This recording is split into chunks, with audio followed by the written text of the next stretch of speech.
I'm fine. I didn't get hit at all. That was...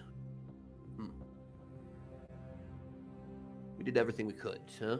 And the fight's not over yet, so I'm not giving up, huh? And I know you aren't either, huh? No, I'm not. We are strong. You and your friend, you are strong. I myself, I can handle myself, but if we're gonna rescue your friends, we can't just barge in.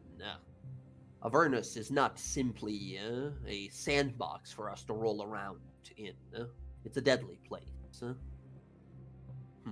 The blood hunter that was with us, Jorik. I do wish he survived. He mentioned he was very familiar with the Hells. But it is what it is, and now we have to deal. Yeah, we have to figure out how to get there. That's the big problem. I'm certain there's ways. I've heard mentioned that you all have done quite a lot, yes? You've been all across this continent. Have you made... I'm certain you've made allies, people who will owe you favors and such. Not really. I mean, we kind of get paid for the stuff we do. So, I'm gonna give it my best shot. Try to find this arcane battery. I mean, if nothing else, I know your wizard friend, Casimir. He contacted some sort of a powerful mage before the battle. Yeah, that's why I'm going. That's why I'm gonna go first. Very well. I don't know if this mage has such powers, but the people of Singlorn might be able to help us. I've been gone for far too long. I'm certain some will remember me, but I don't know if I'll just be able to demand transportation to Hell. Can Bryn hear this? Yeah, you guys are on, like a small cave. Listen, if we want to entreat the elves, trust me, I can get them to do it. After we handed in Ash, they're pretty willing to help us. That's good. That's excellent, sir. I mean, if you want to try to go there first, and if no, then we go to Iman. I mean... I can't go to Iman. I was with the group when they got banned from there. However, I need to go to Western. So if you wanna try and secure us a path to Hill, I mean, my mom will recognize you. She knows you're with me. If you want to go to Singleton, or if you want to try a different way, I suggest we split off because I need to go to Western to talk to the mages there. Good. Look to your allies. Look to anyone you know is strong and capable. Like, do you really think we should try Singon? Honestly, Bryn? I mean, honestly. I mean, my mom's a cunt. That's not incorrect. But she's honest. She doesn't lie. She's not gonna let me in there, Bryn. She's pretty thankful. I mean, she wouldn't let Sky in there. But she's pretty thankful for us giving her Ash. I mean, I'm half elf too, so. I know. I mean, I know that my sister, I think she's still there. I've not had a chance to see her ever since, but she's there. I mean, all right, I'll go to Singon, and I only worry is that if I get there, I have to travel all the way to Iman. I mean, Western's not that far. I mean, if you need I know you said you're banned from Iman. Just put a fucking disguise on and go to the Cobalt Soul and tell them you're with me, and they'll get you portaled, Iman. I'm traveling all the way. I'll go to Western and I'll talk to those mages that you guys made friends with, the diviners. Oh, all right. I mean, back up. Cobalt Soul should let you help you. We gotta let Iman know. Western right now. Out of character, I thought we were closer. You guys are like in the west side. You're like in the mountains up here. You're all the way up there. Yeah, like we're all and the way also, in the west side. Western is the sort of like headquarters of the Cobalt Soul as well. Yeah, either way, I've got 2 paths there. I'll fly there mostly. I've got the sky sail still. Keep in mind, going into Hell will take some preparation. We won't be able to just run, get some people to help us get some magical potions and get in.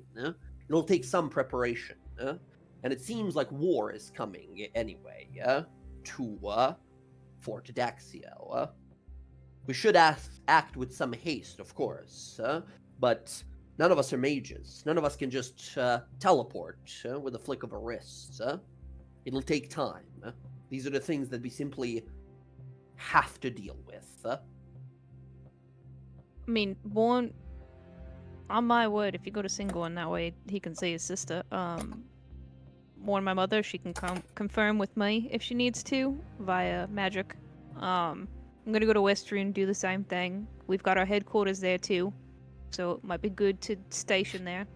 And then, depending on what's going on, either I'll meet you in Singorn or we'll meet back at Westruun.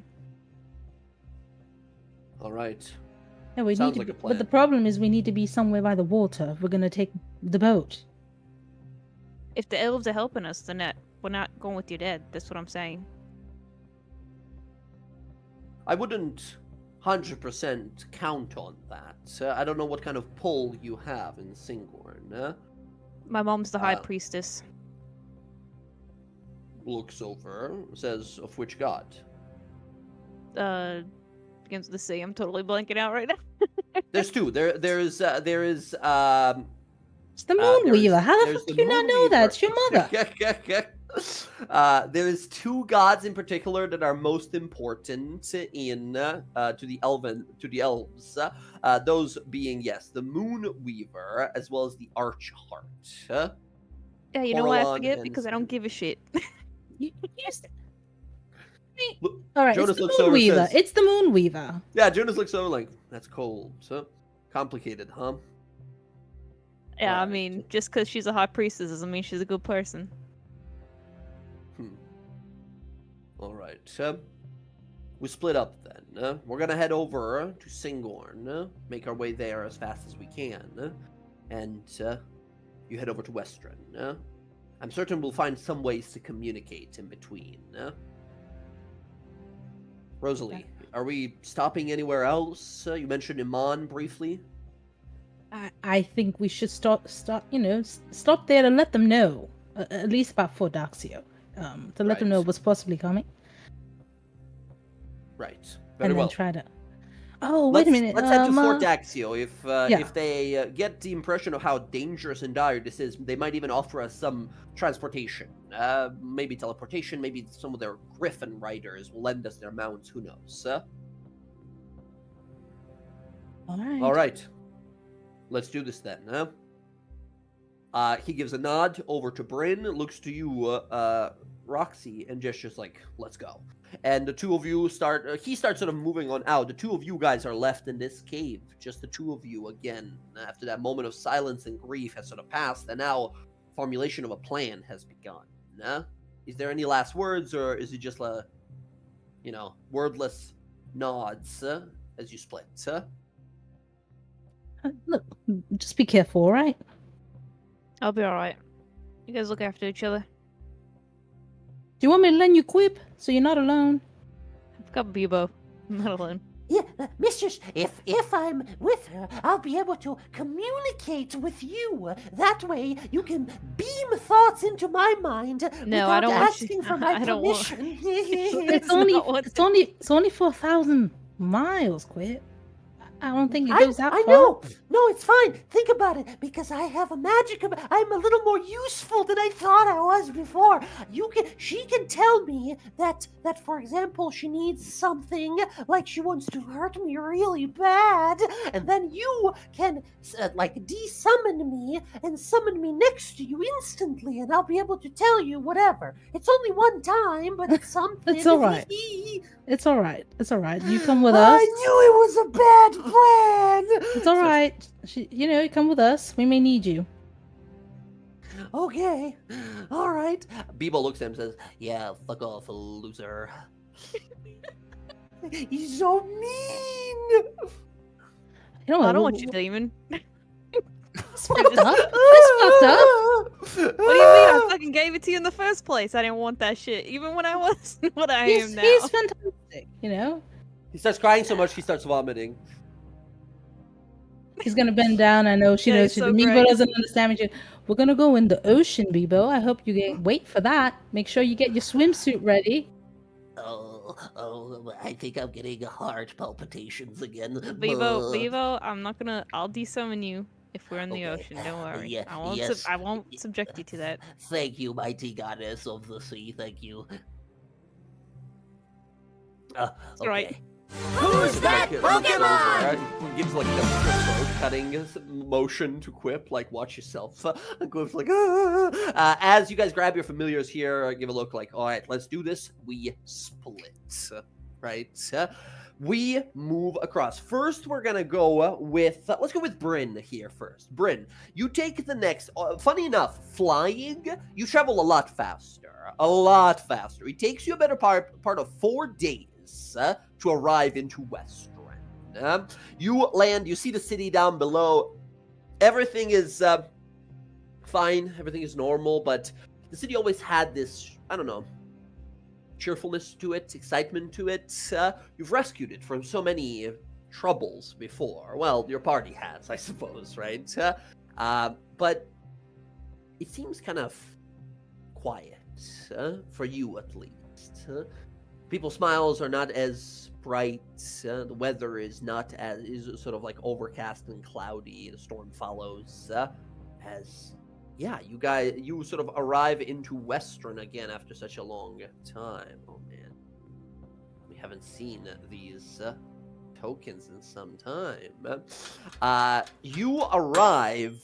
As you arrive here, there's like a home that you guys have here and such. What is your intention here in Western? So she wanted to go to what is left of the divination wizards, and seek their assistance in finding out where Sky is. Very good. You make your way over to Huminor's Observatory. You see this vast tower of arcane glyphs with a big old sort of like observatory telescope at the very top of it. It has all of these divination runes on it and such. And as you sort of arrive, you see sort of exiting to greet you are some of these sort of new headmasters that have employed there. They quickly recognize you and they look to you and say, this person you are looking for, do you have any of their possessions? This would be infinitely more easy, if infinitely easier if you have something of theirs. Ooh. I don't think I do. Very well. We will try it our best. I'm certain we pride ourselves on our sense of divination. Nothing can evade our sight. But depending on this person's ability to reinforce and fortify their mind and magical apparel that they have, it might take additional few tries. We promise you results, but depending on how it goes, it might take a few days, if you're willing to wait that long. That's fine. I got a couple of things I got to do and people to talk to and things to prepare. Very well. This mage will sort of look on over, and they tell you, we've heard that you are the ones who deposed the previous head mistress, Ladimar, the group that you travel with, at least. This service, of course, will be free of charge, as any divinations will be, as long as you keep coming to us. Much appreciated. Certainly.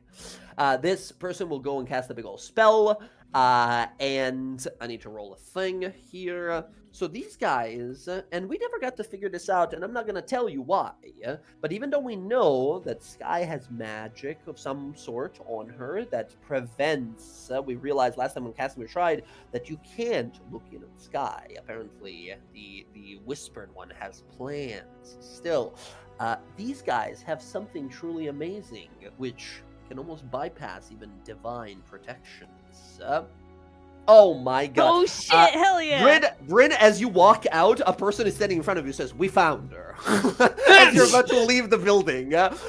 You see this person walks out, they open their eyes, and 3 sets of eyes of different colors and shapes open throughout their foreheads. He says, I am the great seer. I am one of the Mirror Master's most trusted advisors. The person you seek seems to be of some sort of grand importance. I focused all my mind, and I was able to find her. You have been to Iman before, have you? I have. The person you seek is not too far down the coast. There is a location close to a place called Ulari, close to an old town called the Ruins of Anoa. All kinds of dangerous scum and villains gather in this place. Excuse my language. That is where you will find your friend. And he does that fucking thing. He grabs you by the forehead and beams the fucking information into your mind as you like, whoa, like see visions. As we see Sky like sitting in a dark room somewhere looking at some sort of a scroll hood over her hair here. And she like looks over her shoulder like, what was that? As if she notices something, right? But then we like quickly zoom out of the building, out of the town square, out of the town, out of like above the clouds and everything. As you like, oh God, I'm gonna throw up, right? As this person just like beams information into your mind. Yeah, Brynna kind of puts her hand like on her like her armor of her like her leg, and she's like, "Oh fuck! Like, could you like fucking warn someone before you do that shit? Oh my God!" You are welcome. I've done my job. And he walks away slowly. Yep. A few people walk up like, sorry, he's a little weird, but he's really good at what he does. I hope he's that was fucking useful. intense. Holy shit. That was, he usually does that. People ask him for divinations, and then he runs all the way down to the bottom of the tower and waits for them to tell them that he's already done it. Yeah, I mean, he must fucking, he likes that then. Oh God. That's his, presentation, kind of a thing. Anyway, thank you so much for everything you've done for us. Good luck on your quest. Thanks. I guess I'm fucking leaving now. You head on out.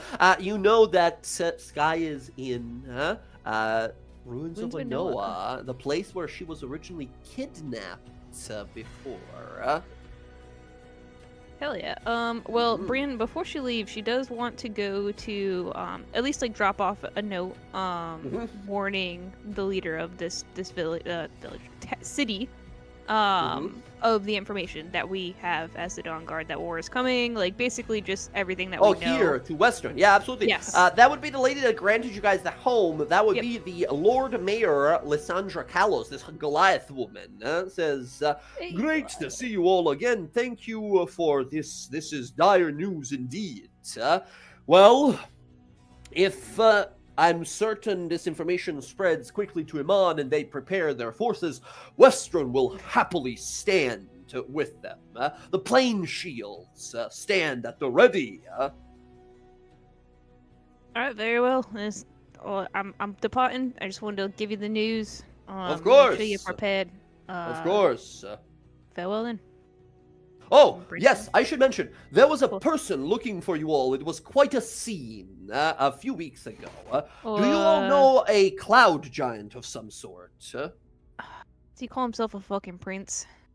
Yes, there was one fellow who was, he was a little problematic. He wanted everyone to kneel when he arrived into the city. He just sort of fell from the sky.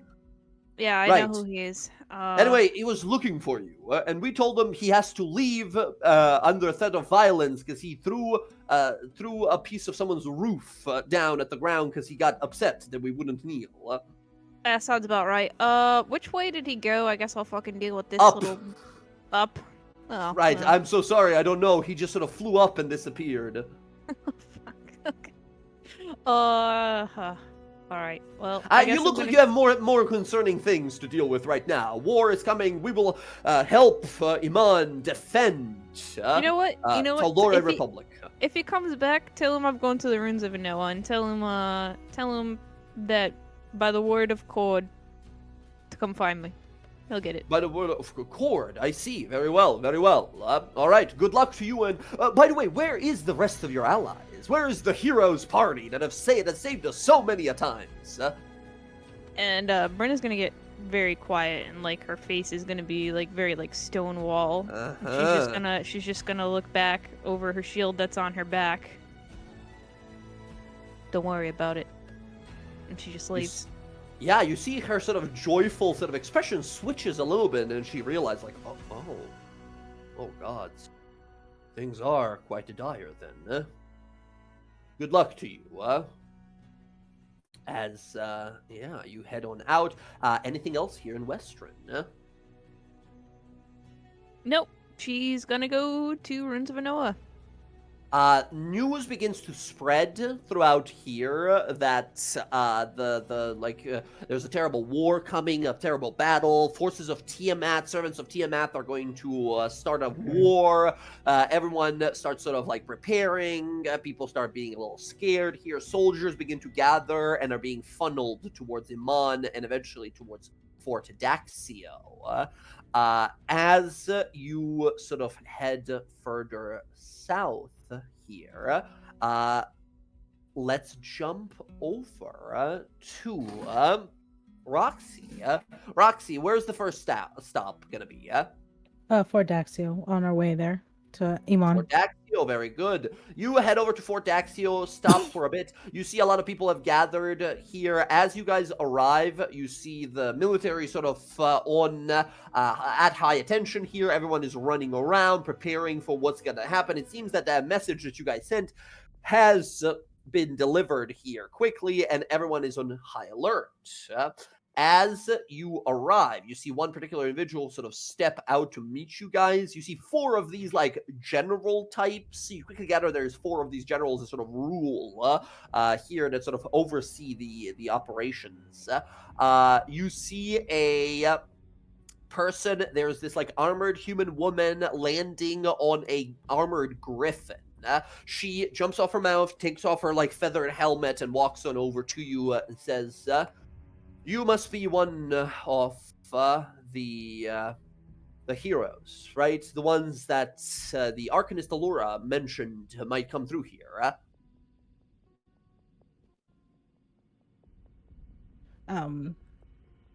Sort of. I'm here to deliver a message, and then I have to head to Iman. Right. I am General Jillian Self. I am the general of the Gale Regiment of Fort Daxio and the forces of Tal'Dorei's military. I wasn't expecting to see you here. Best we understood is that a group of operatives, you yourselves, are working on stopping this before it all starts. I'm assuming that since you're here, not everything has gone well? Terrible. Most of them died. Oh, I'm sorry to hear that. Yeah, it's pretty bad. Lots What can we of do to help? prepare. There's going to be lots of undead lizards, troglodytes, fire giants, dragons, and demons. To be my honest, I don't think you all should stay here. But I'm not the commander, so. Yeah. She looks back. You see, approaching three more individuals. You see this sort of another like half-elven man. You see another human woman and like an elf woman. That approach, and they sort of look over at this person talking to you. Jillian says, "These are my fellow generals here, generals of the Dusk Regiment, the Aegis Regiment, as well as the Tide Regiments. We appreciate your warning. But we are military of Tal'Dorei Republic. If Fort Daxio is to fall, the rest of Tal'Dorei might have a much harder time. We'll have a devastating difficulty preventing any threat that could fall us." I agree. And that's why I don't think you should prepare. stay here. I mean, he's planning on coming with a massive undead dragon. You see the half-elf guy sort of smile. This guy looks kind of like a little sleepless. He like always looks a little tired. You see he's got sort of like a distracted look on his face as he's like flipping a dagger in his hand. He says, "Hey, good. Maybe it'll be a challenge this time then." The other lady that's next to him says, "General Faye, please, focus." And he's like, "Right." You see the other elven woman speak forth, says, "An elven emissary has been already sent to the city of Singborn. I cannot confirm anything yet, but there might be some magical assistance from the elven capital as well." And you see this like a strict-looking, rigid woman who says, Word has been also sent to the mountain riders off Craghammer. We will have many of their goatsteed warriors with us in this as well. They mentioned we should wait their arrival from below. And you see this General Jillian look to you and says, as you can see, preparations are already in order. Whatever villainy may come our way, we will be the wall, so none may suffer beyond it. I'm glad we're all Who's that prepared. Pokemon? But he's looking to kill thousands of people to bring his god here. Thousands. Well, we best prepare then. Everything will be in order. We will have mages arriving here soon enough. League of Miracles has offered some of their constructs. The Arcana Pensophical are sending some of their enchanters and ward builders. We will have all manner of ally that can show. You, however, seem that you've not come here to help us defend the fort. Is there anything else you wanted to let us know of? Is there any help you need? Is there anything we can do for you? We've heard from the Archmage, Allura Vysorin, that you and your group, you are the DawnGuard, correct? Yes. Right. The Archmage mentioned you are one of the most competent and skilled groups that she has ever worked with. If there's anything we can do to help you expedite whatever process you are going on, along as we understand mercenaries and hero folk often have unorthodox tactics. We have no questions to ask. We only have aid to offer. But I need to get him on as quickly as possible, if it's possible. You see the elven woman look over and says, I am General K. Clearsight of the Tide Regiment. I can teleport you there immediately. All right. Wait. Anything else? Wait a minute. You could teleport me just to Imon, or is it possible to go to Singorn? I can take you to Singorn. I'm an elven emissary as well from the great nation of Singorn. I am allowed to return there at any time, and yes, I could totally take you there if needed. Yeah, let's go there first. Thank you. You do understand? It kind of looks over and says that while I might be welcome there,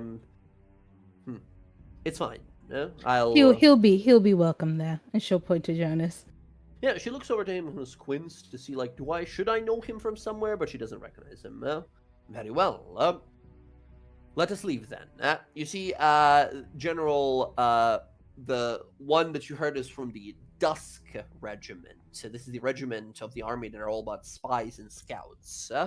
General Faye, Eugen, says, all right, well, I guess me and the boys are going to go check out whatever's happening over there.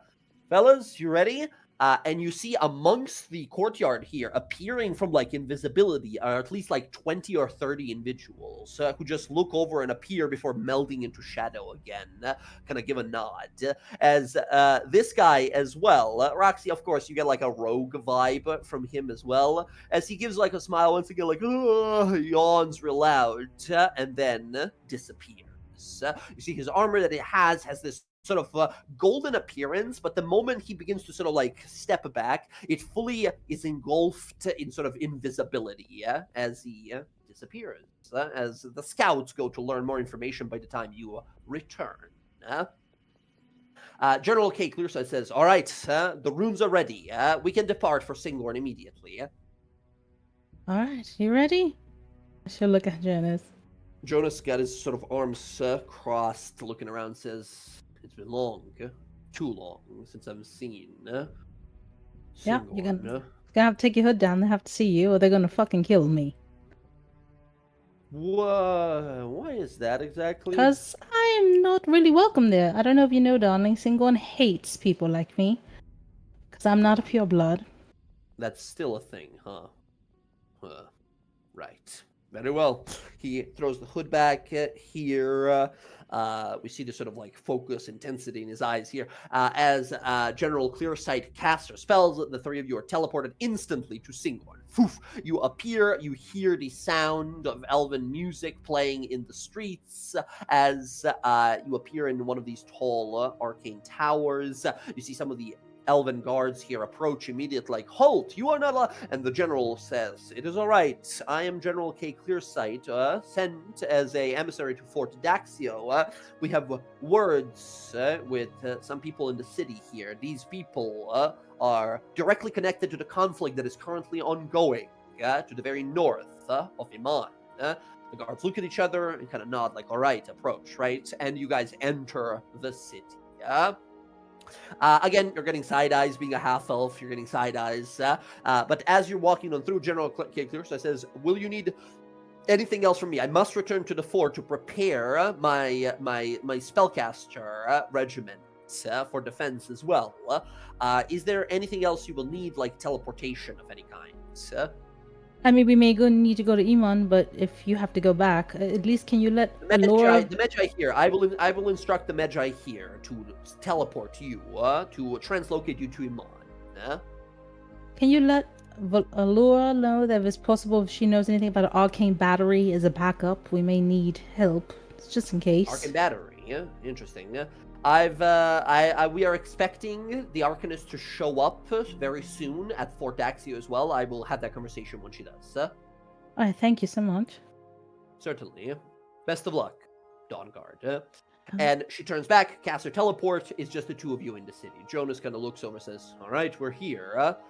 What's next? I was hoping to go see how Althea is doing." Yeah, I mean, if you want to go see her, and I'll go see, I guess, the sergeant or Bryn's mom. I mean, you can go see your sister. Oh, you mean the Verdant Lord, right? Yeah, you know who I that don't is? think. I believe so. Well, I don't know if it's still Selendar. There was a very young, powerful ranger knight that was promoted to a position of a Verdant Lord right before I left the city. His name was Selendar. I don't know if this is still the same person. I don't think it is, right? It is. It is. It's the same guy. Oh, that's him. He'll know who you are. That is true. Let us go together then. I wish to see my sister, but that can certainly wait in the face of what we're dealing with. I know exactly where she is. We can go directly after. I promise. Excellent. Excellent. The two of you make your way across the city here. You make it to the palace of the city as you kind of look over and see the... Let me put us back. We haven't been on this map in a while. Singorn. Excellent. As you sort of arrive here and make your way to the Emerald Citadel, approaching to meet you there with a bunch of guards is the Verdant Lord Selendar, this older elven man who holds himself with great sort of poise. He is got sort of like... kind of like his long kind of short sword blade at his side. He kind of approaches, says... Miss Roxanne from the trial. You and your friends, I remember, just received word that our troops have contacted a group of giants with that criminal who assaulted the city before. It is, I suppose, good to see you again, although we didn't quite expect your visit so soon. The prisoner hasn't even arrived yet. Yeah, well, you know, we had a bit of snag when we were trying to get rid of someone, and most of my people died. Oh. So, you know, Bryn wanted me to come here and ask if it's possible to get like an arcane battery, if you may have something like that, or a teleport to possibly hell. Young Bryn is alive, then. Nobody will be greatly relieved. Oh yeah, she's alive, but we lost a lot of other people. Always terrible, tragic. But And he kind of looks over to Jonas and kind of gives you this look, kind of brief squint, and says, Jonas, you're Jonas Vasilisa, are you not? I thought you were dead. It's been hundreds of years, has it not? And Jonas kind of looks back and says, You might notice that I haven't much aged. A lot has happened. Things got complicated. But never mind that now.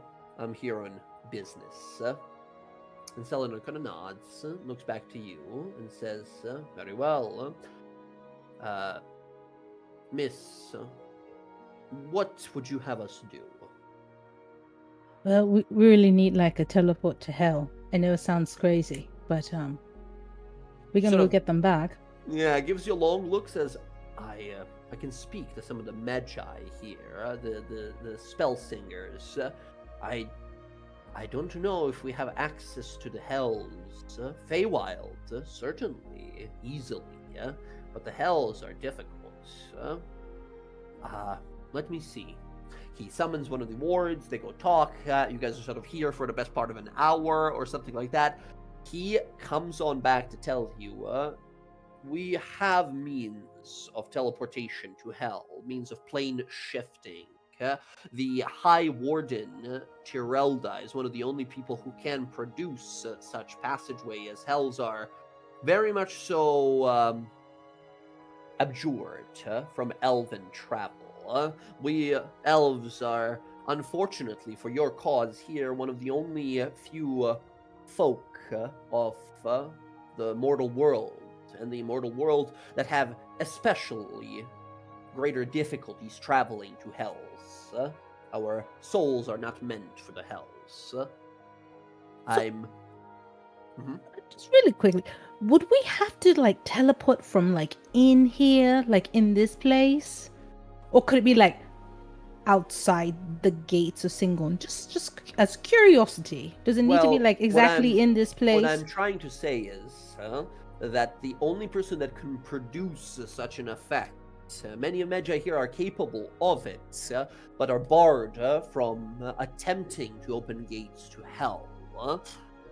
The only one that could would be our queen, our leader, the High Warden, Tirelda. And I'm afraid that after the last event that involved you and your allies, the High Warden has refused to offer such service. It's all right. It's all right. We just gave it a shot.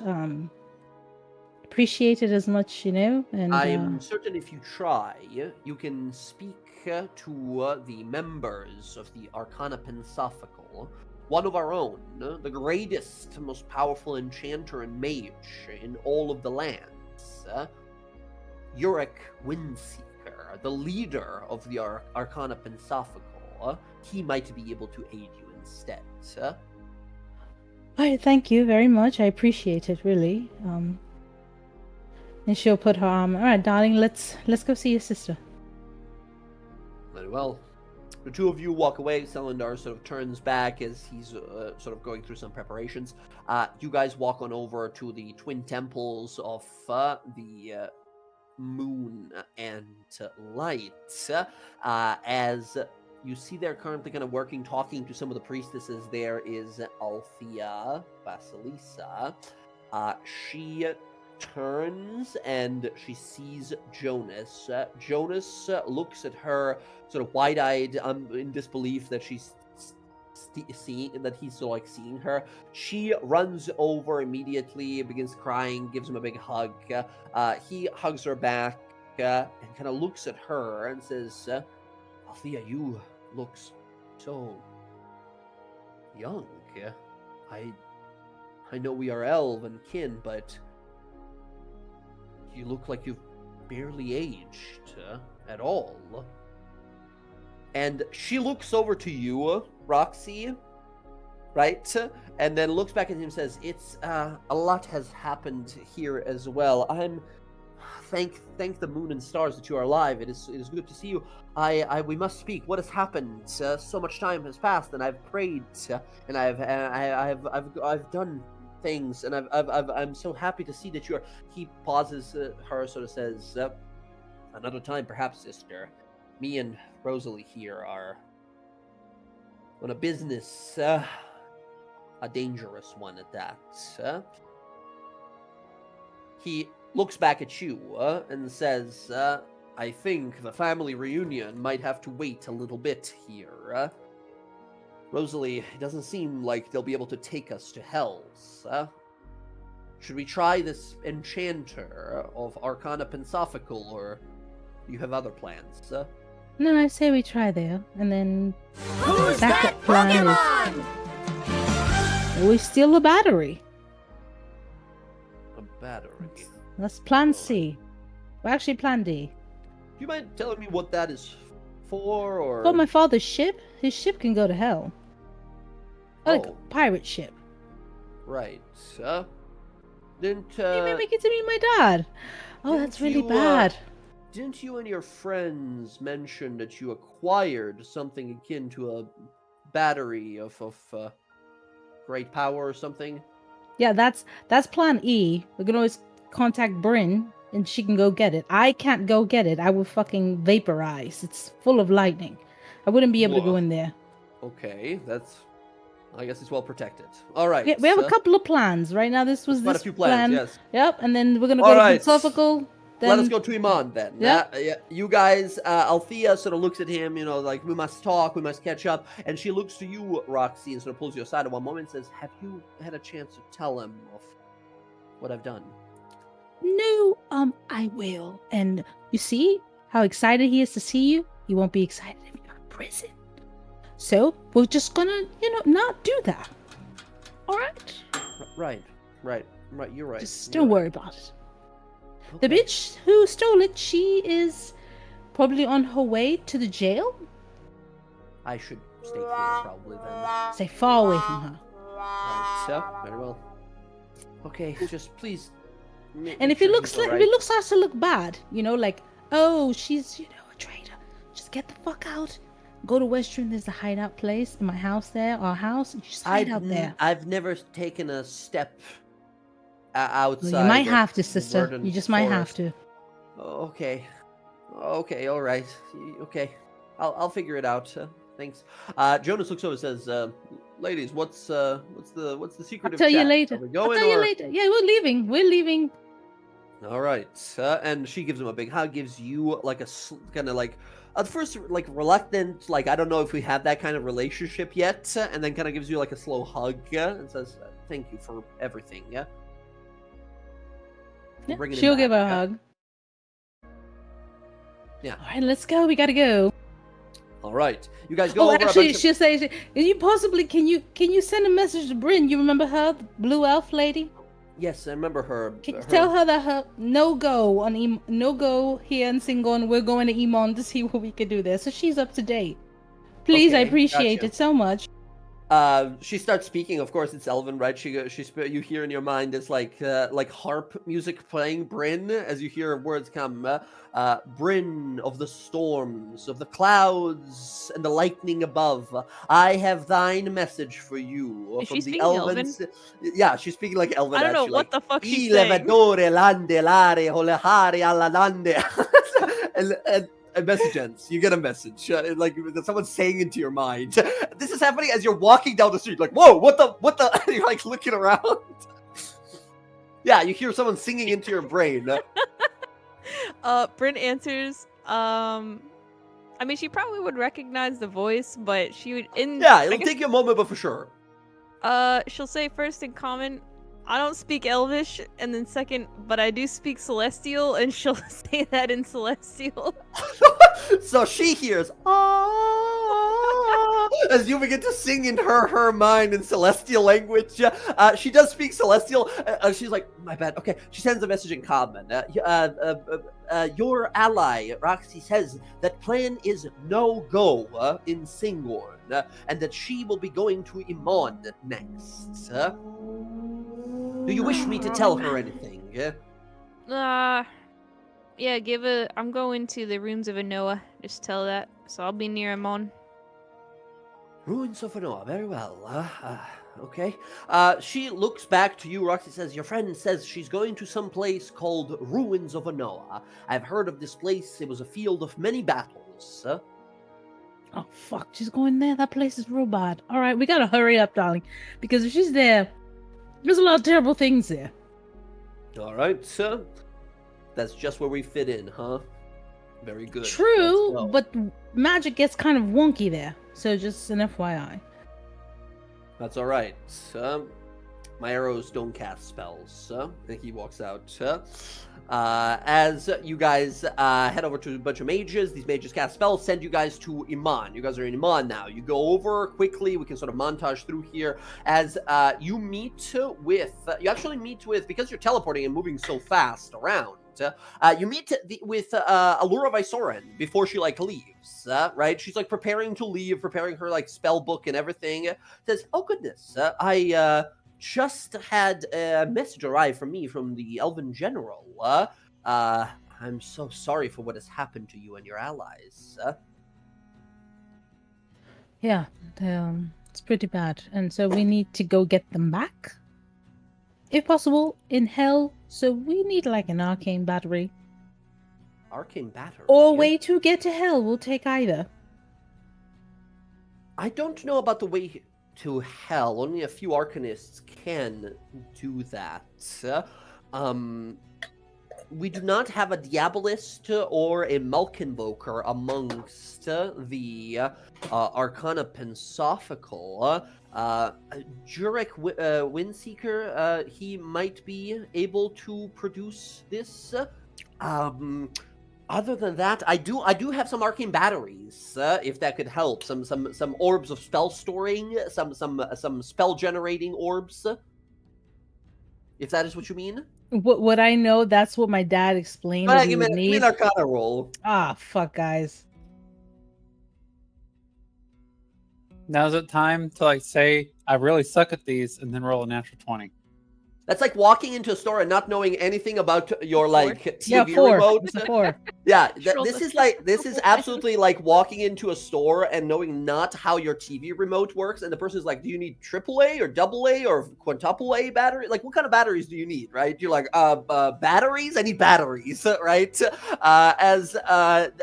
a natural 1, you're like, arcane battery. You know that it's something that holds magic power, and that's about you are not a mage, you're not a wizard, you don't understand how a magic ship would teleport. Ah, shit.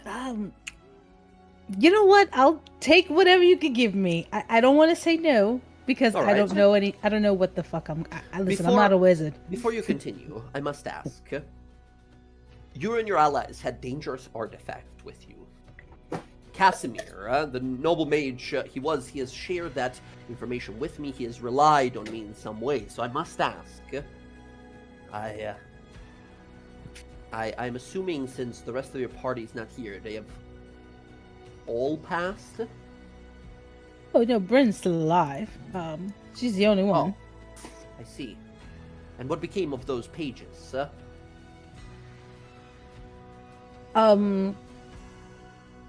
Well, I out of character, it's either you and Bryn have some on you. I don't know if anyone else had them. Did they get them back? Because they were on Yara when Yara died. I told you that I would not have left you my whole bag. The second I came didn't. back. Nothing happened. It was never RP'd out. You never walked up and I didn't I'm even want just- you to hold my bag, and you guys made me give you my bag.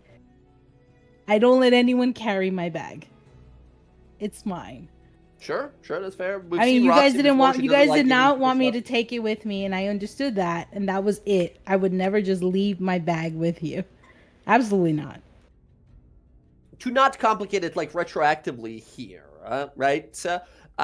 We've seen Roxy. Roxy doesn't trust people that easily, right? Realistically, probably would not have wanted to give her back. That's the way we sort of auto resolve it, rather than go back and forth, right? So we'll say they're still with you, right? That is fine. Well, I mean, not much places to put them. It's not like we can displace them a place, you know? It's we have to still carry them. Very well. And that's not the biggest problem we have right now, which is an undead army with dragons and demons on our way here. Yes, things are quite dangerous these days. We will be sending reinforcements. Iman is gearing itself for defense as well in case the worst happens. All manner of folk are making their way north. I am terribly sorry for your loss. The legend of your friends will ring out across Tal'dorei. Yeah, Where are you lost a headed to lot. next then? We're gonna go to Pensophical, and if that doesn't work... No, I'm Pensophical. I am one of the members. Oh, there's a person here that we're supposed to see. The single in person told me to come here and see them specifically. Oh, Urek. Yes, Urek Windkeeper. Let me see. She casts a spell here. This guy is a powerful mage doing a bunch of powerful, important magic stuff. I'm going to roll here. I'm going to roll with advantage because it's Allura contacting him as she sends him a spell real fast. Incredible. She speaks out. You hear as she says, Windkeeper, I need your aid. Things are dire. There's a person here who could use your help. Please. Not a minute goes by, and a magical swirling of energy appears, and stepping through is a long, like, silver-haired elven man who looks like gender neutral. You can't quite figure out if what gender this person is. Very like sort of slender, like a little weird in a sense. Like something is off. Like their image is a little distorted in your mind when you look at this person. Their limbs are maybe like a little too long. Yeah, like something is not quite right with this person, right? As they step out slowly, you see their eyes are just pure, sort of like silver energy as they look around. Says, Miss Visor, I'm here at your service. Allura looks at you and says, this is Urek Windkeeper, one of the most powerful mages I've ever met. Ask what you must of him. Is it possible to get like a teleport to hell? Teleport to hell? Which part? Oh shit. Make me a religion roll. You know, I'm kidding. Jonas is here. Jonas says Avernus, the first layer. He looks over. Windkeeper looks over and says, "I might be able to produce such an effect. It has been decades since I've been there myself." He searches through his sort of spell book here for a while. He says, "I can take you to Avernus, yes. I will not be accompanying you there, but I can send you there. Although, you must understand, where in Avernus you appear will not be entirely under my control. You might have to seek for what you wish to find." It's fine. Another question. How would we get out of hell exactly? You would have to have someone with you with the ability to cast plane shift, or beseech help of one of the devil creatures there. Make a pact of some sort, perhaps. Way out of hell is very hard. All right, well, good to know. I will be back with people possibly to go to hell. Thank you very much. Allura gives you like a bag of these like arcane focuses, these like arcane batteries, right? Says, if you do end up needing those, that's for you. Thank you. Thank you so much. And try to clear the city out as much as possible because he needs as many souls as he can get. So if there's nobody here, it's nobody to die. I appreciate your word of advice here, Miss Roxy, but there's almost 1 million people living in Iman. To mobilize such, I wouldn't exactly be sure where all these people would go. Most of these people don't have magical means of travel, nor mundane means of travel either. I think our first gambit must be defeating this wave of chromatic wrath before it emerges, I think our first focus must be Fort Daxio.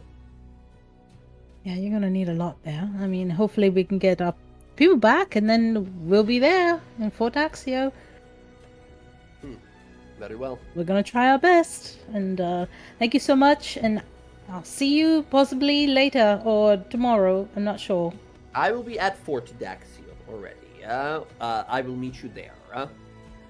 Once you do whatever you need to do in Hell, I hope that you and your allies meet us at the fort.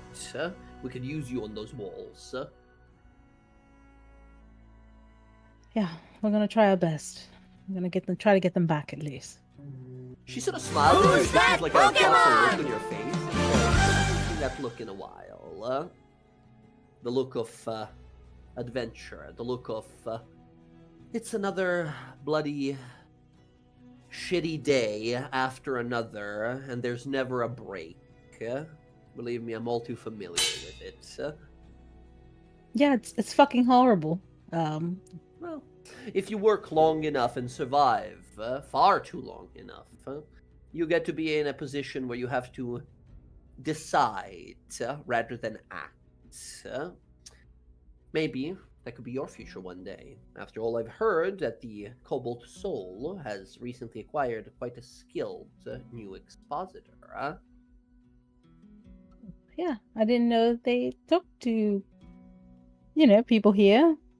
She smiles, says, they don't really, but I have friends there.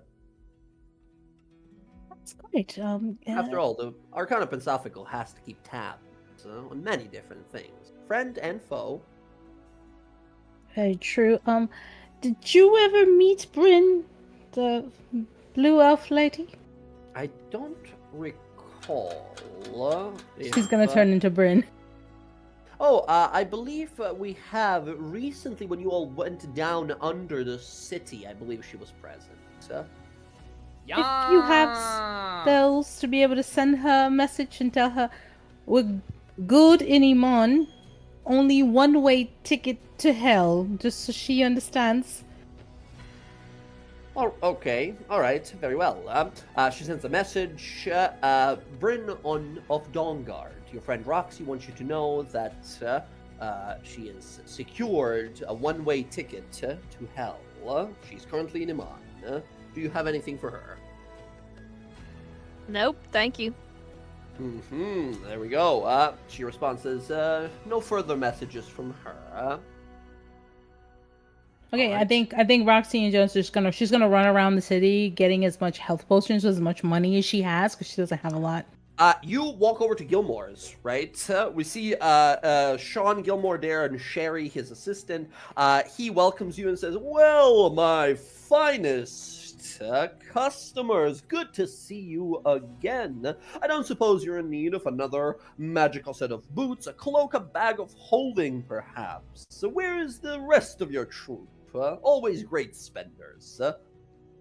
Yeah, well, we're gonna go try to rescue them in hell. They kind of died. So, Oh. need any kind of potions you have, like fire, Oh, goodness. Yes. demon yes, potions. I certainly. don't know what they have. Health potions. I am terribly sorry for that. I didn't realize. Do we get like a bereavement discount? You 'cause, do like, not get a bereavement discount. I mean, I lost 3 of my friends. all- I'm lucky that I'm still here. I appreciate the negotiating, even in such truly tragic moments. But I don't think you get any bereavement discount. Instead, you get heroes discount. I will prepare some items, magical oddities, before you leave for hell. Please visit. I will prepare my best discounts and most powerful magical items.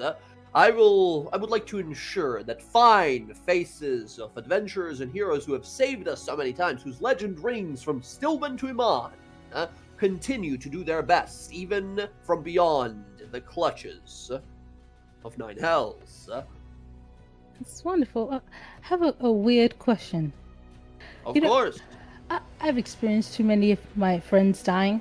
Is there a way to get like a really big bag, like one that could hold couple of bodies in, where I could just kind of like toss them in there, like a bag of holding of There's bodies. always one, you know. I've worked with A adventurers cold so bag long of now, and there's clothing to keep always them, one you that know. wants the weird stuff, right? Well, you know, and you would be because the that way I one. could just toss them in, and then like we can go bring them somewhere to be resurrected instead of just So leaving them there I dying. do have something like that. It's not a bag necessarily; it's a carpet. It's a portable hole. It's just sort of a hole you can bring with you, and then you can fold it up and carry it off. Well, will that- it keep is the that good? person preserved so that way that you know that they're okay, so we can resurrect them? I will be honest with you, it is not meant for preserving bodies. Most people preserve items in there because it's larger in size, much larger than a bag of holding. But you seem to have something either dangerous, nefarious, or truly confusing planned. Well, you know, if I would have had something like this, I could have threw my friends in and then like get them resurrected versus us having to go to hell. You know, I mean, it saves time and saves their body. That is really tragically pragmatic of you, but yeah, we can do something like that. I can provide one. I will prepare this item as well for you. I don't have one at hand right now. I will work tonight and tomorrow all day to prepare such an item for you. Does that sound good? That would be wonderful. Also, same rules apply. Don't put it into another bag of holding. It will create a problem, let's just say. Yeah? Totally understand. Right. All right. Good luck. I will prepare your gear for you. I want the world to know that heroes don't die on Sean Gilmore's watch. That's very nice. Thank you. Very well. He snaps his fingers. His outfit changes, and it looks just slightly different. It's like different colors. And he goes into another room to start like working, like magical welding. All right. Yeah, she'll wait to hear from Bryn because she doesn't know where she. I mean, she knows where she's going. Okay. But she's We gonna wait cut to get on stuff over. and try to head toward where Bryn could possibly be. Gotcha. We cut on over again to now a darker place. We don't cut over to Rin, to Bryn here first, however. We instead pan up and we see Tal'dorei, the vast continents that we've seen, that we've traveled for a better part of a year and a half, almost 2 years of you guys adventuring in this world together. We see the vast city of Iman. We quickly pan across the Iron Seat Ridge, the mountains here towards the Bramble Woods and Western below, and then we see Turst Fields over here and the many halfling and gnoll folk that live there. As in all of these locations, we see like NPCs that we've seen and worked with before that are hearing of what has happened to you guys, right? So in Iman, we're seeing those like, we're seeing a bunch of these like, guards of the city here, as well as we see Vasil, who's like standing there kind of looking out across the street here, kind of hearing the news as he's just sort of walking through. We see in Western here, we see the head priestess of the Lawbearers Temple there, the guy that you guys saved and dragged out from that crack that happened in the middle of a temple, that you saved him from below, those like kobolds and stuff like that. We see all kinds of manner of individuals, the sort of like the druids that worked in the woods there that you guys helped cleanse. We see in Turst Fields a bunch of these like gnolls that are gathering together who are like have heard of the passing of the party members and what is happening, as they all begin to sort of like unite under the banner of like, we do this for them, the people that helped us in so many ways. And then eventually we make our way down all the way to Stillman. We see the dark city up ahead, and cloud and thunder we can see above. Rain pouring down as it always does, as the atmosphere changes just a little bit. We see a crate. Boom! Fall over in an alleyway. It spills open. A bunch of these like illicit powders, illicit stuff, these like powders, like drugs basically, fall out as you see another one fall through as a Waterwatch guard, one of these like guards of Stilben where we started our adventure, originally gets shot in the side of a shoulder with an arrow. He hits, his back hits the wall, and he sort of slides down, holding onto his chest. As we see standing there across from him on the other side of these crates is a sort of like a clasp thug with a crossbow who sort of grins to himself. What's the matter? No sergeant to save you this time.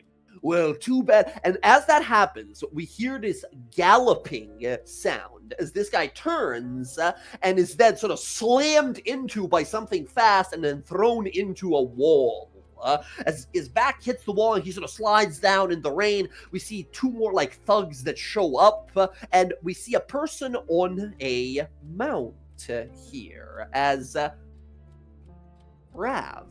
Would you please describe to us who we see here currently working on arresting a group of these clasp criminals? You see a young male in plate armor, blonde hair, green eyes or blue eyes, on a white steed. Mm-hmm. Excellent. As you sort of continue there, one of these individuals says, this asshole again, get him! This person leaps onto a crate and jumps with a dagger to try and stab you. What do you do? Ruffian, stand down or be chopped. As he leaps towards you, says, enough play, die already, and he jumps and goes to like throw a dagger at the side of your mount's sort of heads. No, he'll intercept that. Absolutely. As the dagger flies through the air, we see this person just sort of rotate around and with a massive shield sort of bam, block that immediately. As this guy sort of scowls immediately, we see another individual try to like jump onto the back of the horse here as Cedric. Can I have you make your full round of attacks on this guy? I imagine you're being non-lethal, but you tell me. Yeah, non-lethal. Okay, I'm mounted. give me some attacks. Yeah. You are mounted. And because you are mounted, that is not an 11, that's still a natural 20. Do you want to go ahead and click that feat you have to show everyone why that is a natural 20? Yeah? Which one is that? Faithful Steed? Or Mount Companion? Yes, mounted combatant, our friend here, who we'll be meeting sometime shortly, is skilled at fighting atop a steed. As we see this person flick out this giant lance, the lance sort of like has segments to it and extends with like multiple clicking sounds. To intercept this guy, you sort of sideswipe him. You hit him, boom! He go ahead and roll me some damage. No. Oh, maxed out damage here. Actually, as a quick mention, as this level, you should actually be doing a little more damage. I believe you have a level 11 ability in there that gives you a little more damage. Which one is that? It should be 1d8 radiant. If you Oh, Divine are Smite? what I think you are. Improved. Not that one. It's the improved Divine Smite. It's sort of in the middle of your abilities there. You'll see it right under your aura. Basically, it just says every time you hit, you do extra 1d8 damage. In fact, you have a little damage modifier on your character sheet if you want to just enable it in the attacks and spellcasting. Improved. Got you. Okay. Yeah? I see it. There we go. So go ahead and click it just once to add a little more damage on top of this. Oh, why did it not roll a critical strike there? You should be doing extra. Click it one more time because you crit, and then add an extra d12 of damage because you crit. D12. Nice. Oh, nice. This guy jumps at you. You spin the mount around, slam him to the side of the body. He flies over, lands in the sort of muck in the water below. The other guy whistles, says, enough of this. Get rid of this guy already. Pain in our ass always. Wait, that other guy in the puddle, you say? Yeah, so he just sort of lands unconscious in a puddle below your mount. All right, Cedric's going to lower the tip of his lance and make sure he's not going to drown in the puddle. Just turn his head. Gotcha. Turn his head off to the side here. The other guy sort of, get him, boys, whistles, and we see 4 individuals in the rooftop, on the roof above you, right? We see with, like, crossbows and such. As they begin to aim, take fire. We see a rain of bolts and arrows come down, and then we hear this, like, ding, ding, ding, ding, ding, ding, ding. And then when we sort of cut back to him, and everyone's like, all right, that's... What? As they look over, we see this knight on a steed, fully uninjured. We see the shield has absorbed all the blows, the armor has absorbed all the blows. He's fully uninjured. You see them begin to look like, oh, shit, get out of here. We gotta get out quickly. As they begin to kind of disperse here. Cedric, can you go ahead and give me an athletics roll to see how many of these 5 individuals you're able to catch and hunt down? Nice. With a 23, you hunt down every single one of them, knocking them out and capturing them as we see a retinue of guards show up here.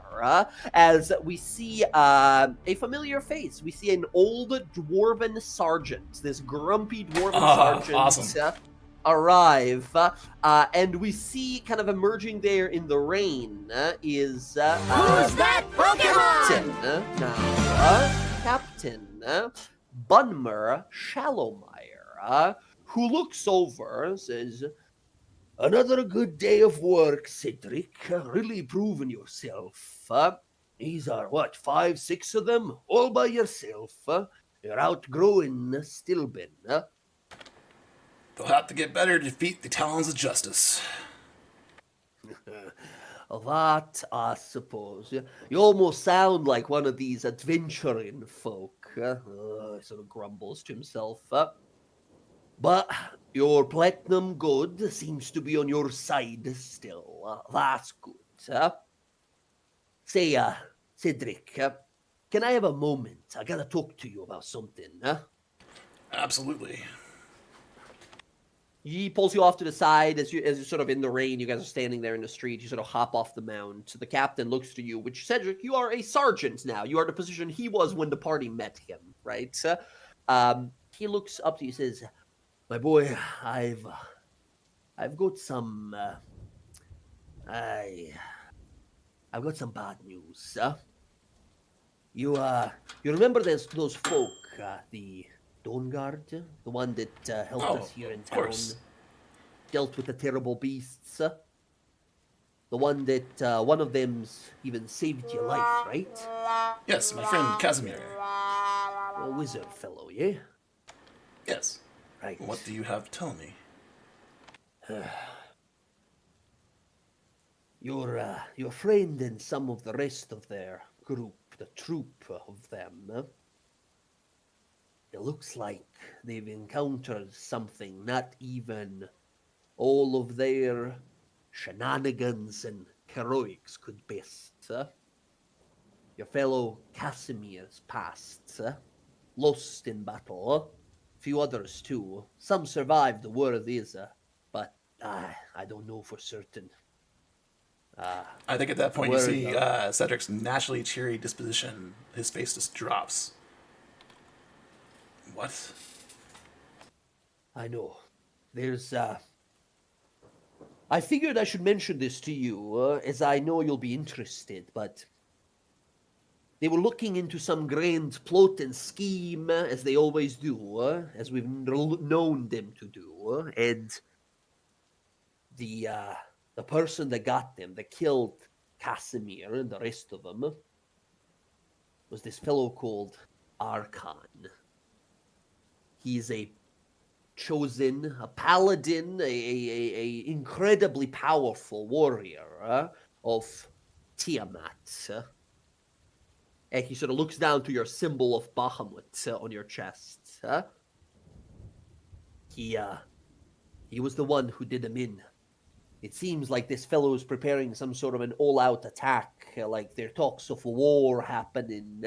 I'm talking to some of the Margrave's friends and such, and it seems like we'll be sending some of our own Water Watch all the way to Fort Daxio to help this cause. A lot of folk across Tal'dorei are sending some reinforcements, but I figured I wanted to tell you this because I knew you knew them. They were They were the one who saved ya. So, I owe Casimir my life.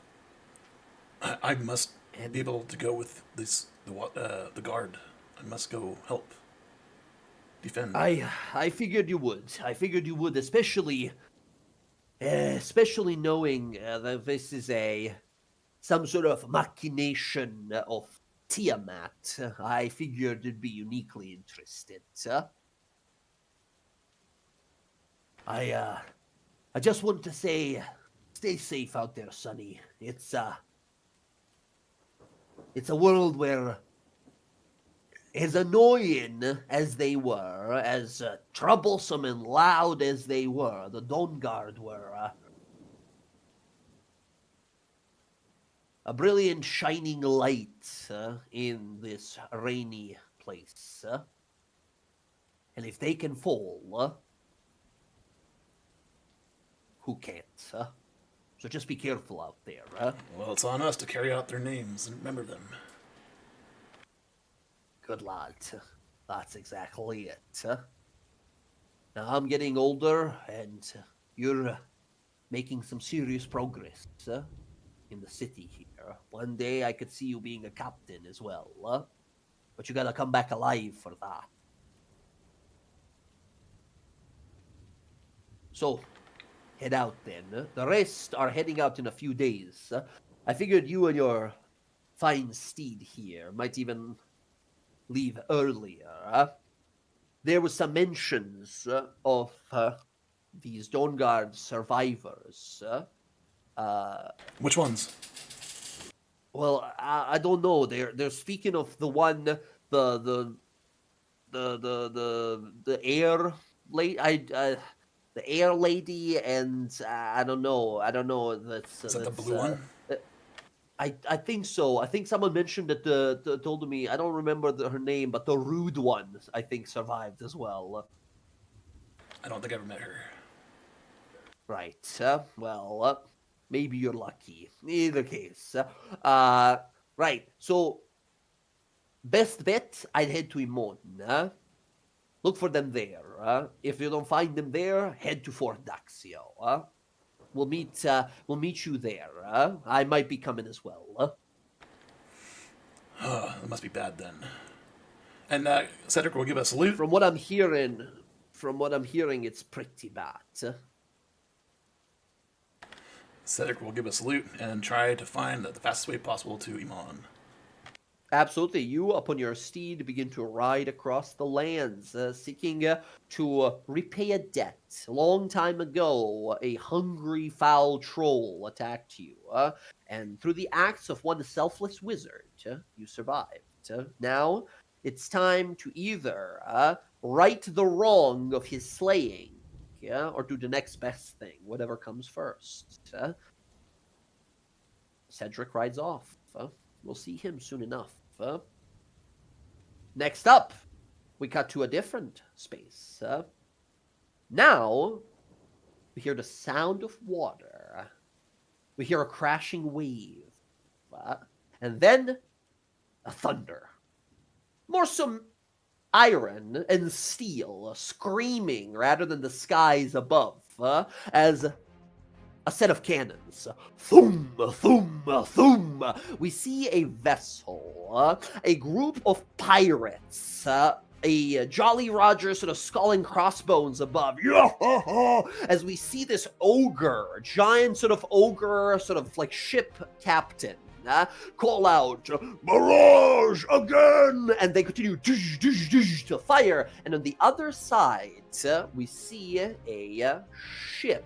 A familiar ship we have seen before. As there on it is a crew of sailors and pirates, whatever you wish to call them. As we see the keyhole, the ship of Captain Deadlock, aka Roxy's father here. As we see him holding his blade, spinning around, blam, takes one shot with his pistol, jumps down, stabs a guy in the chest, says, you be going now, and then kicks him off a ship as he lands down. We see sharks below the ship here as this like pirate battle is going on here in the middle of the ocean here.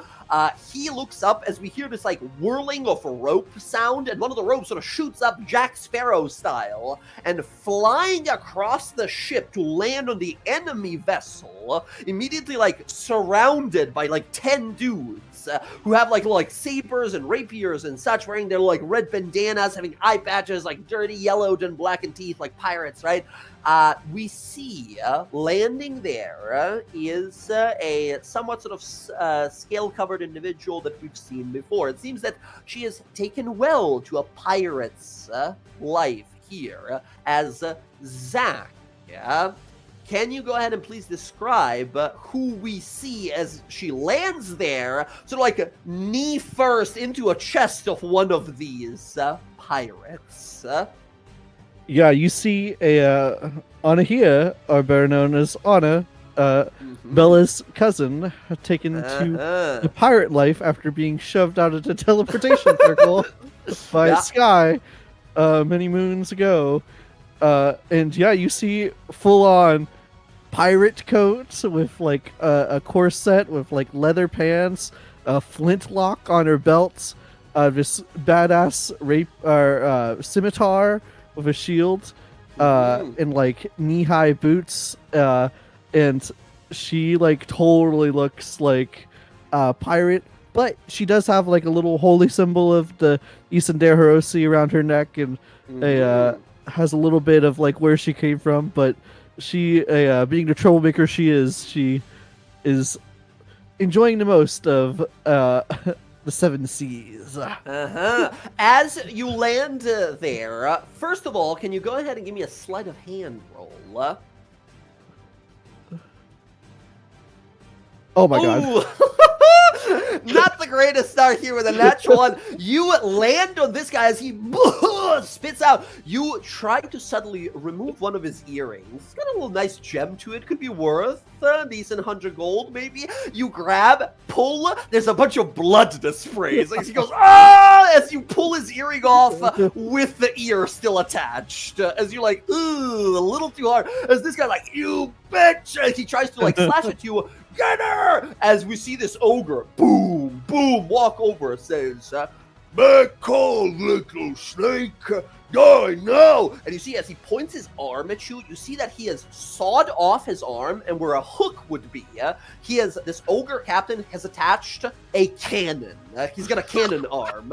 As he points at you here, can I have you make a dexterity saving throw as you hear the thoom of a cannon going in your direction? Okay. 20. You move out of the way. One of his allies of this captain gets hit straight in the body and just carries off the side of the ship, exploded, right? As the ogre, he's jammed, hold her off. And you see his arm is like overheating right now as 4 more pirates run up to you. They're all like in a sort of like, not in a straight line necessarily, but sort of a zigzag in front of you. She's just clipping the whole time, just like, performance issues, huh? You know, just like, no, it's not that. Boom, boom. He's like banging the cannon on the side of the railing. Come on, you stupid thing. Come on. As these 4 pirates here, you watch the rest of the crew is now like, Anaya, what are you doing? Get over there. Make sure she's a bunch of pirates start swinging over on your side. Your allies here starts like swinging and fighting these other pirates. These 4 pirates look at you and they'll go, and at the same time charge at you here. How do you try to dispatch them? Wait, I'm just trying to remember what it does. Doesn't my weapon have like a wave thing? Let's see. Yes, it here. does. Expend 1 way. Yeah, I wanna expend a charge using the wave ripper to try to push him off the ship. Incredible! You use this new magical weapon that you have. You have just recently got it from one of these like deep sea diving adventures, treasure hunts you did with Captain Deadlock's crew here as you use this weapon. This is the weapon that our friend here has, the Wave Ripper. It has some magical things you can do, but one of the things you can do is fire off a line of just water, like hyper-pressured water. It blasts into these guys. They all like fly off the edge of the ship. We see just see a splash, splash, splash below as the ogre, like, boom, slams his cannon arm on the side of the railing and says, there we go. He spins it and throws a cannonball in, and he's about to level it at you as he calls out, say hello to your gods. Time to see them. As he goes to point this cannon arm at you. What do you do? I want to, like... I think I'm just going to, like, run at him. I'm just going to absolutely. Get into space. Dash straight forward at him here. You try to just get to him as fast as possible. Give me an acrobatics roll.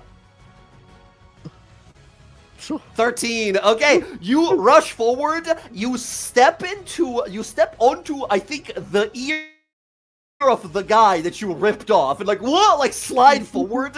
As you like slide towards him and kind of fall forward, he sees that you've gotten a little too close here. You get to him, but not in time. He goes to just like swing at you as hard as he can here to hit you. He rolls a 27. Holy Boom! shit. To the side of it as you realize, like, oh god, he's a very strong big ogre, right? As you take... He will roll a disadvantage. Oh, why would that be? Hey, let's go. Nice. Instead, that is a 18. Oh. I will just missing. We watch as he swings through your head. As we see you still, big old smile, confident smile on your face, as his fist goes fully through your head. He says, what the? And we see under his fist appearing like sliding matrix style underneath his fist and like through his legs, ending up behind him, is the real Anahia. You spin and his back is wide open. Yeah, we're gonna freaking attack him. Here we go. How many attacks are we looking at here? 3 attacks. Yeah. Go all out. Hit. Should I just roll each attack or the damage, or what do you want? Yeah, roll the attacks and damage one by one if you wanna. Didn't answer a question, but you can smite and roll these if you want to. You'll have some time to rest. Sure, why not? So this first one's with sneak attack, I guess. So sneak attack, sure. That's a lot of damage. That is okay. Nice. Go again. And then second attack. Totally hits. Just regular damage, and then you can smite on top of it always. Oh yeah, remember. here. You can Okay. multiple times. Okay. 7 more. Cool. And one then more. We'll... 29. Yeah. Excellent hits. Give me some more.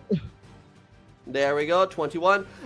Except that middle attack there doesn't get to add dexterity to it. So minus 5 from it, right? But that is still going to be 60 exactly damage. You run up behind him, slide through his legs as you use the cloak's illusion to sort of like to absorb the blow, ending up in this advantageous position. You slash 3 times quickly. First slash across his back, he spins around to swings at you. With the second slash, you slash at the side of his arm as he goes to reach back and defend himself. With the last one, you cut his arm off.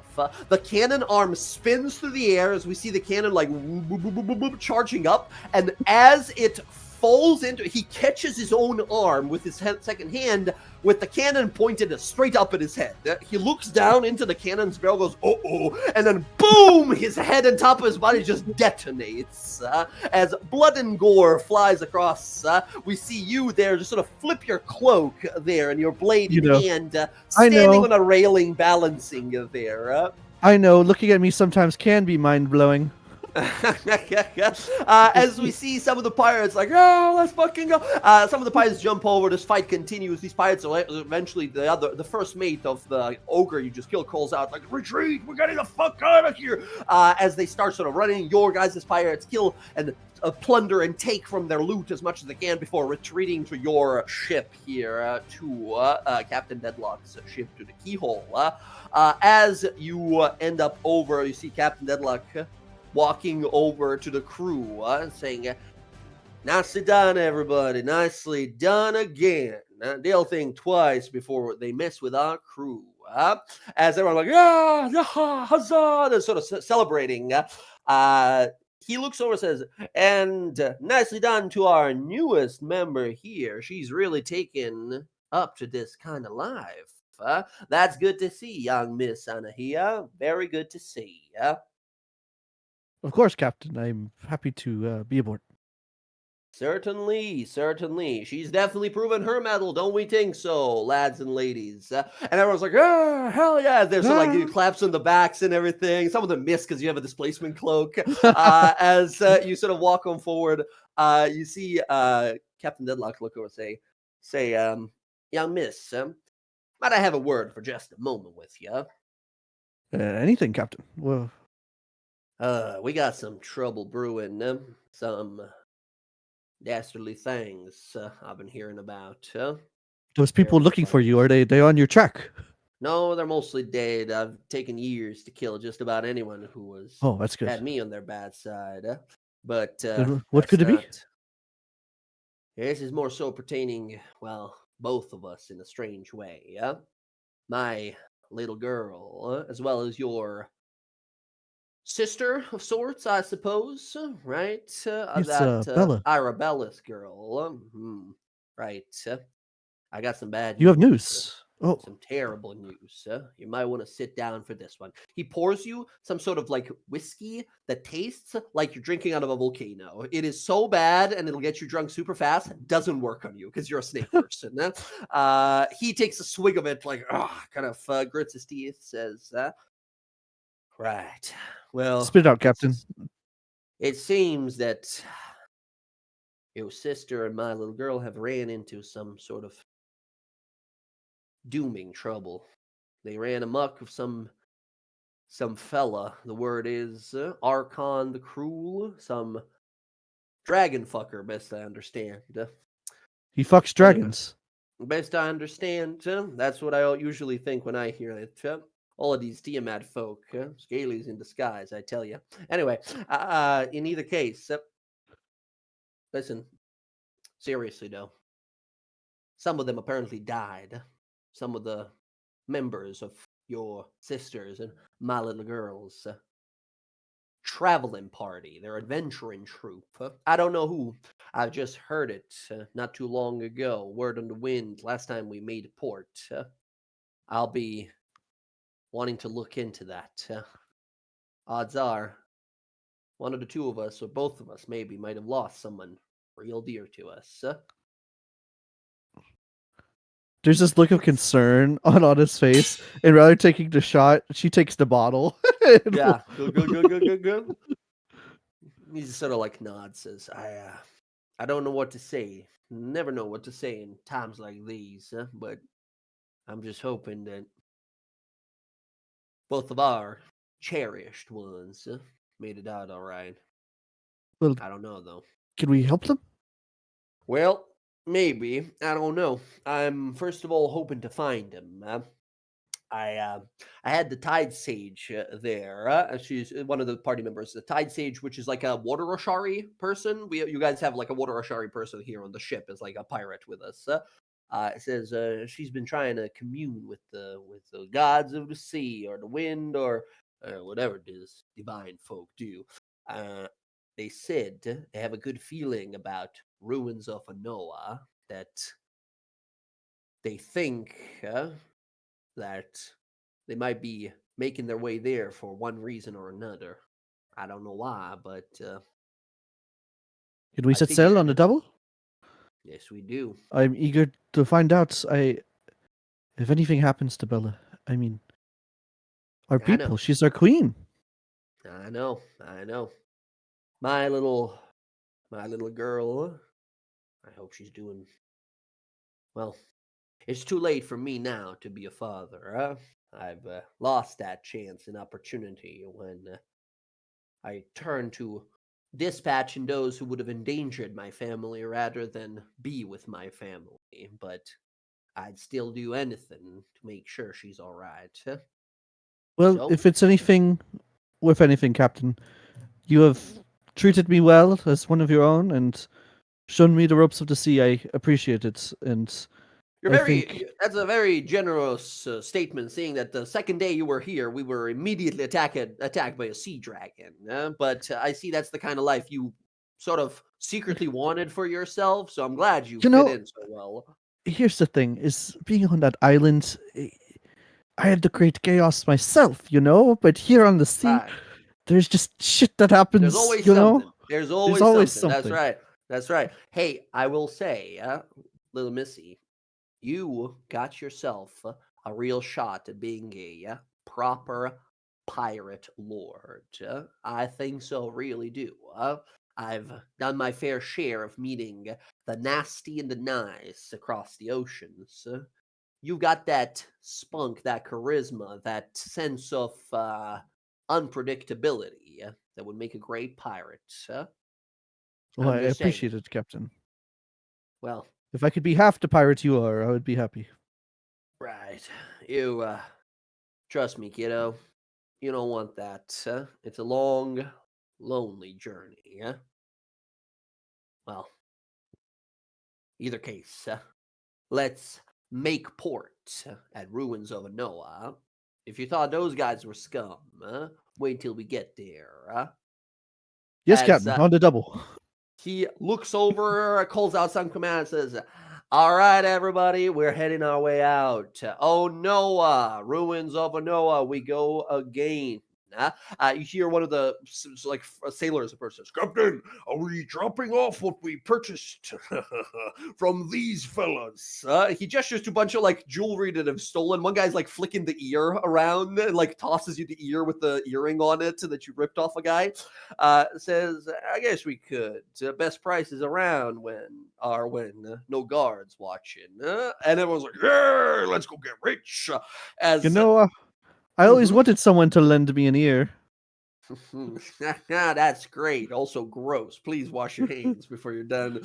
As he heads out with you as you travel your way here with Captain Deadlock's crew over to Ruins of Noah. And then finally, the story catches up as we see this city. As we see ruin. Destroyed, dilapidated, all kinds of messed up. We see roguish, dark types and hoods and dark leather armors who are just kind of squatting in some of these destroyed buildings, who are kind of observing the rest of the people kind of coming on in here. And we get sort of a frog's eye view kind of camera angle here as we see a armored footstep enter our vision. And we hear that thunder in the background somewhere as we see a little bit electricity leap from this person into the ground itself. We pan up and we see Bryn's face, right? Bryn, you look around and you see about 30 people who are about to try and attempt to mug you in 30 seconds from now, right?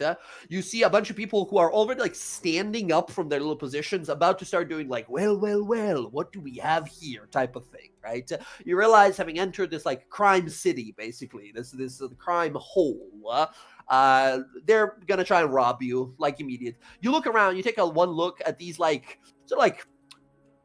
malnourished drug addicts who are going to try and threaten you in a second, and realize that you could accidentally blink and de-atomize them. They are no threat to you at all, right? But they're going to try, right? They don't know who you are, and doesn't matter. You look like you got expensive stuff on you. Yeah, let them try. Yeah, absolutely. One of the persons says, well, what do we have here? Bryn punches him in the face. A little girl, lots of boom, teeth go flying everywhere, as the rest of them will go "Hey, Trevor, you all right? How dare you are you gonna fucking die for..." Another guy goes to run up to you. What do you do to this guy? She doesn't take her weapons out. She's gonna take her shield and she's gonna shield bash him in the face. bong! We see just bloody, fucking bruised forehead. He lands on the ground like, oh, my head! He's just yelling on the ground. None of them learns their lesson. You have to do this 20 times as they're like, hey, how do you... And they keep doing bang, bong, bong, just throwing them around, nothing. Eventually, after the last one's like, okay, all right, no trouble here, miss. I'm just a bit of an understanding. That's him talking and his like 20 buddies who are all like looking fucked up. You look fine. You are no different than from before this montage started of you like fucking these guys up. One of them who you just like blown away with a singular punch says, no trouble here, miss. That was just a bit of an understanding. We see that you're well versed in politics of Noah. Anything we can do for you, miss, in exchange for, keeping the rest of our teeth? Bryn just walks by them. They all like Say anything. They all like shaking and like trebling, moving back away from you as you slowly just walk on by. We hear that of the lightning arm kind of electrifying the area and the air around you.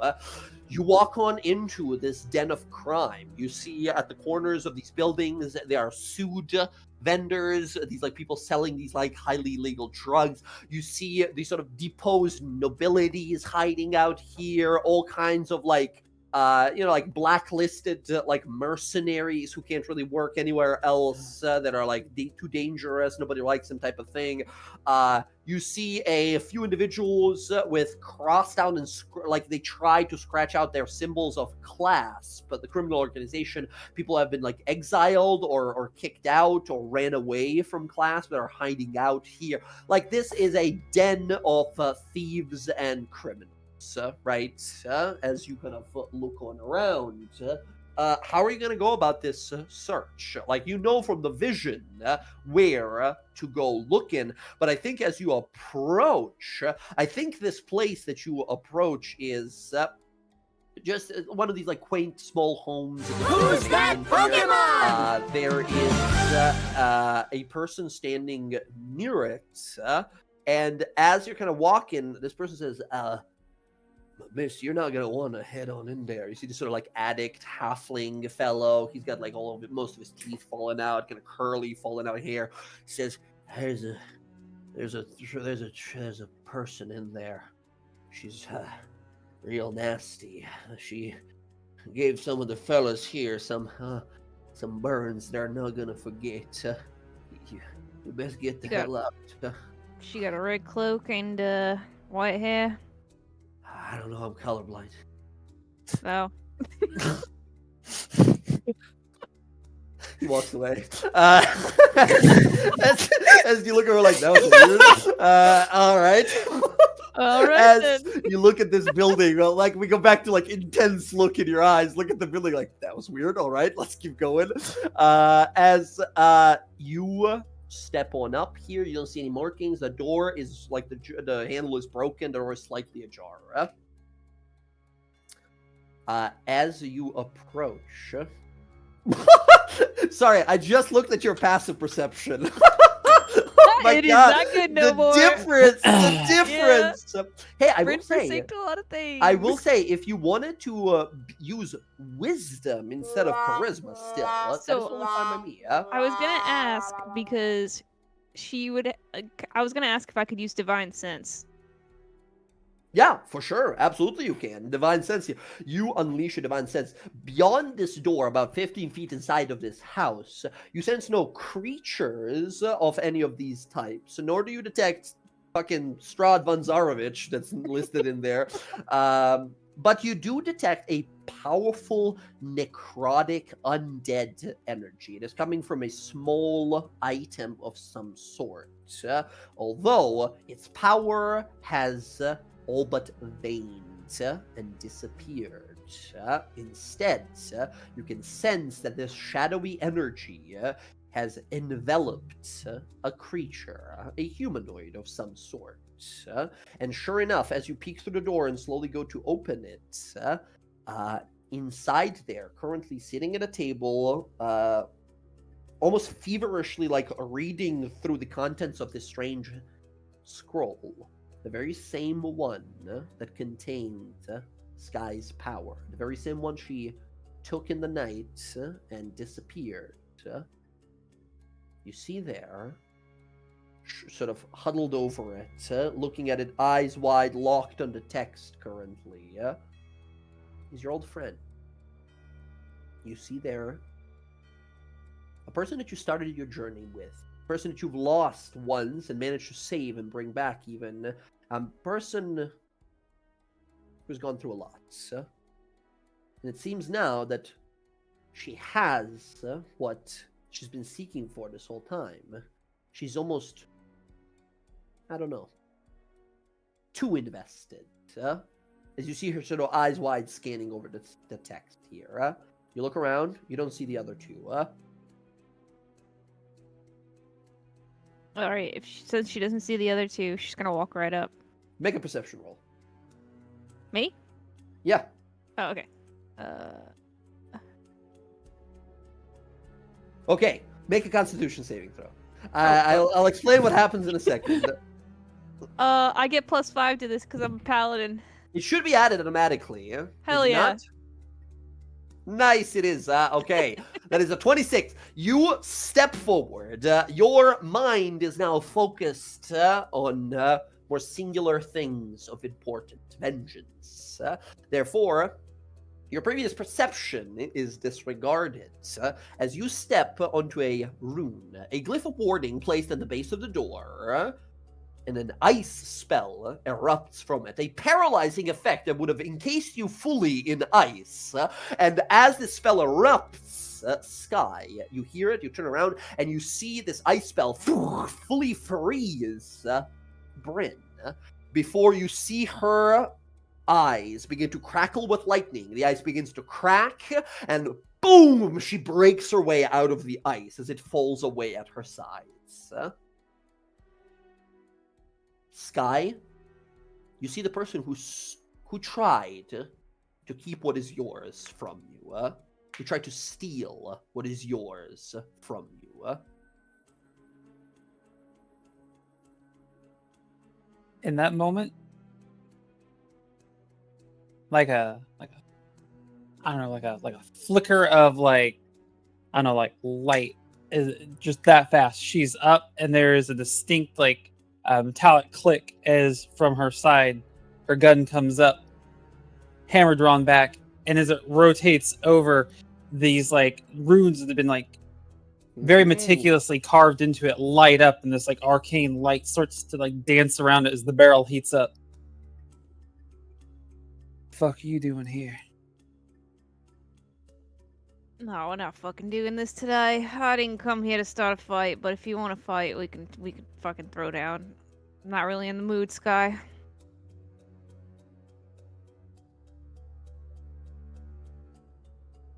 Give you the courtesy of at least explaining.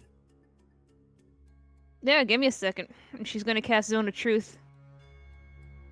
Ooh, okay. You recognize what the spell is there, Sky, as you see it go off. You can make me 600 charisma saves while standing here, or you can choose to elect to fail the saving throw against it, or walk out of the zone, right? Because it's a saving throw every it's mostly round for Bryn. for It's 10 mostly minutes. for Bryn. No, I Bryn figured, was- yeah. but yeah. Do you are you going to be included in this zone, this guy, or do you step back, knowing sort of how far it can reach? You know, tit for tat on this one. If she's doing it willingly, I'll fail. First thought you have, Sky, is what is this trickery? What is going on here? I don't trust this person. These are your own thoughts. Trust that if you will, right? As you look at this and then you realize what the spell is, wait, it doesn't make sense. Why would that? And then you sort of let it be. The spell takes hold. Both of you can now only speak truth. So once Bryn finishes casting that, she looks at her and she goes, "Alright, everybody's fucking dead. Except for me and Roxy."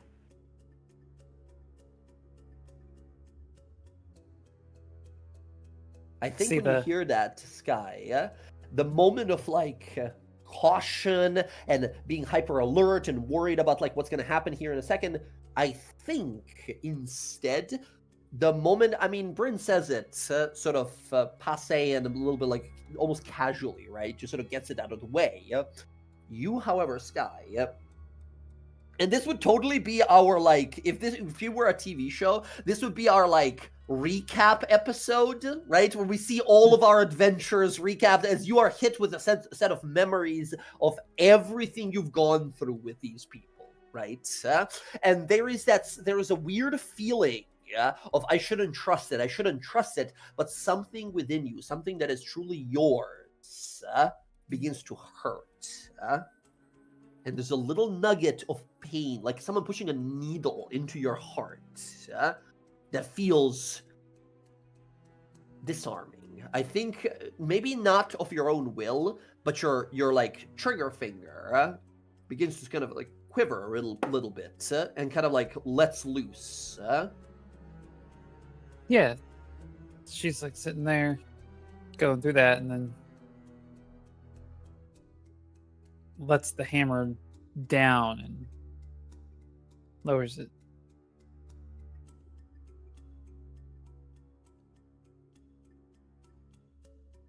What the fuck happened? Archon. Everybody thought we could take him. I've never been a fan of fucking dragons, but you know. Again, here. flashback of giant axe swinging at you, Sky, in the Underdark, hitting you, almost bringing you to the ground in a single hit. A face of rage and wrath on him.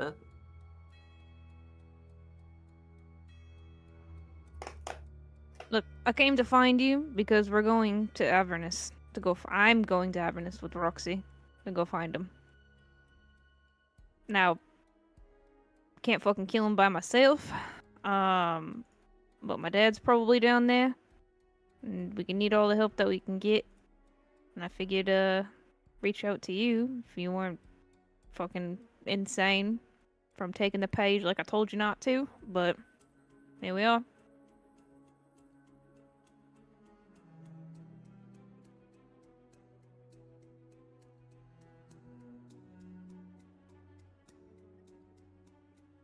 So you want my help then?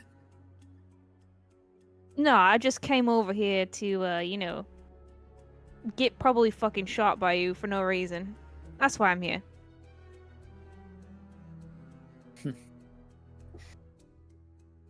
You sure you? That attitude doesn't seem to fit. Yeah, well, when you watch everybody fucking die right in front of you, your attitude tends to change. Oh, And I first think- time. I was gonna say, I think, Sky, you have a moment here of realizing, like, because Sky has gone through a lot, right? And with help of her friends later on, she was able to sort of get those feelings out. And I think you watch, Sky, here, that Bryn has started that journey herself. This is not the same person you knew. First time? Yeah, I said I'd say so. Haven't let myself get close enough to people to experience this before. Oh, speaking of which, your cunt of a sister, she's a traitor, by the way. Sorry, what? Yeah, that's also what I came to tell you about. She's working with, it's not Archon, she's working with, Ash. She's working, Well, no, she with was- the wizard. Ash, you knew that, but this is Casimir's master, who you guys think is working for like Vecna, basically, right? That's your guys' best guess. Yeah, so she's gonna walk over, and I mean, Sky would probably notice that Bryn is not armed the way that she was armed before. Like, yeah, same armor, but she's got a new shield, and she has a flail now instead. She's gonna sit down. She's gonna invite herself. She's gonna sit across from Sky. She's gonna flag down whoever serves drinks there and just be like, "Give me a fucking drink." This is a house. This is not a bar. Just Oh, to- never just mind. to the halfling, You know what? You know what? The drug addict halfling comes So back. she could and look at Sky. Sky. serves you She could look drink. at Sky. She'd be like, "You got anything to drink?" Always. And Sky'll walks over to her little shitty bar in this shitty little house. You take it off. course. One of the doors of the little like cabinet falls off when you pick it up. There's some dust and wet cobweb covered like whiskey bottles in there. I ain't got any glasses. You okay with drinking out of the bottle? Yeah, fuck it. Just break the top off. I don't even care. God damn. She does. Like, as she pulls it out, like she like pulls out her knife, just kind of like cracks the top off and Yeah. sits it down. Bryn takes a hearty 2 gulps before she's like, "Alright, so as I was saying about your sister, the one who tried to fucking kill me before, not even about that part. I'm just talking about what's going on now. Casimir's master. So she's gonna go into all the details. Yeah. About Casimir's master, about how Renia basically betrayed Ash and is working with him with Derival. Yeah, what you to like recap you here a little bit so you know sort of info.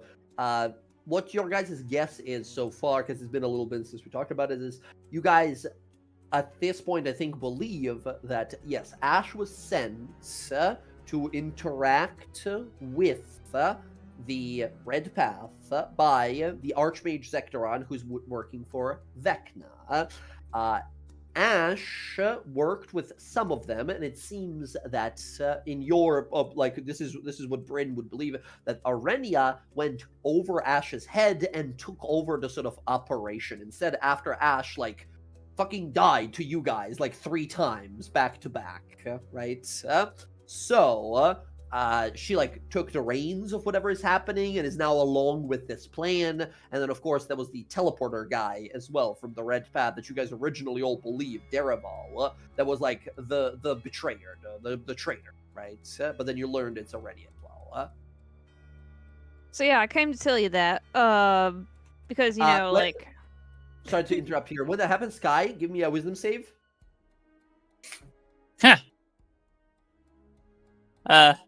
Do I technically get a +5 from her, or do I still not trust her that much yet? I don't know. Bryn, is she your ally? Not yet.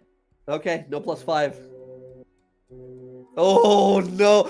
She rolled in secret. She got a natural 1. Sky, first thing you're thinking about, like, how did she do it? How did she figure out a way to lie in a zone of truth? That's my sister. She would never do that.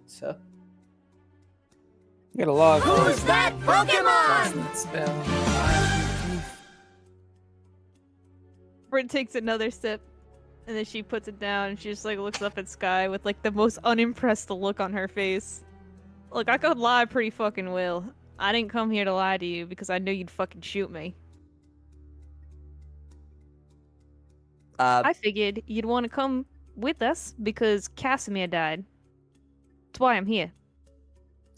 Again, blasts of memories, montages, sitting together late at night, looking at the skies above and talking about pain and trauma and having this person who genuinely got close to you, a genuine person who wanted to help you, someone who was like a brother to you, and then an image again of like Archon slashing that at you and realizing, yeah, Casimir's dead, apparently.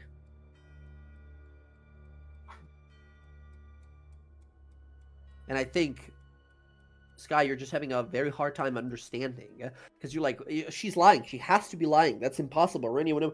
But if it's Casimir, and you're basically like your brain is hitting a barrier that you just don't know how to vault over, right? And you're trying to understand, and your brain is not letting you.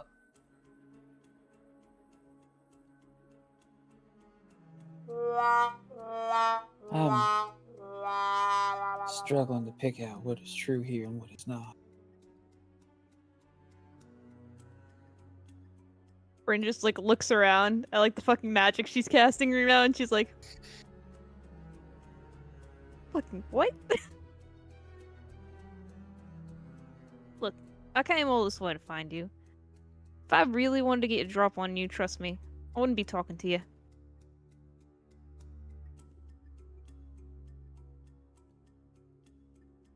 You have Roxy sitting around here somewhere, do you? Wait for me to turn my back, shoot me? No, actually, I came on my own.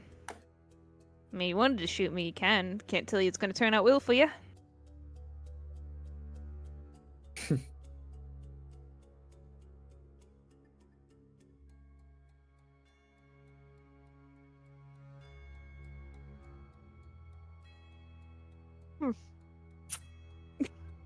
I'll be honest Like with you. Huh? I was gonna say she went back at Sky. Like she's just like mocking Sky at this point. And she's like, I fucking cast Zone of Truth. What the fuck do you mean I'm lying?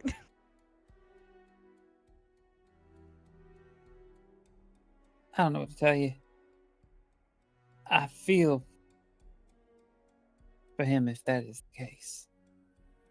I always told that boy that shaping fate like he did would catch up to him. There'd be a grand moment when everything snapped back to put itself back in balance.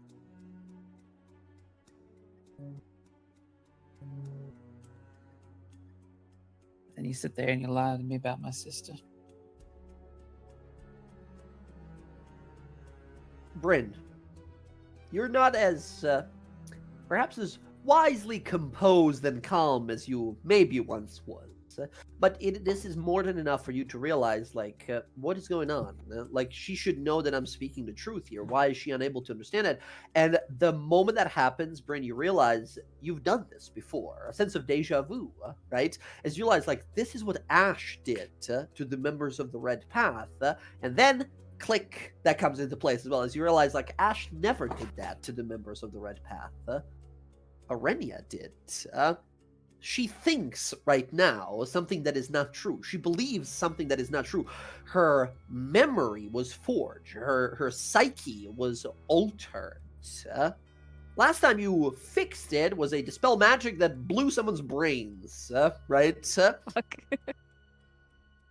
As you realize, I think you have this realization like, oh my god, it was Arenia all along.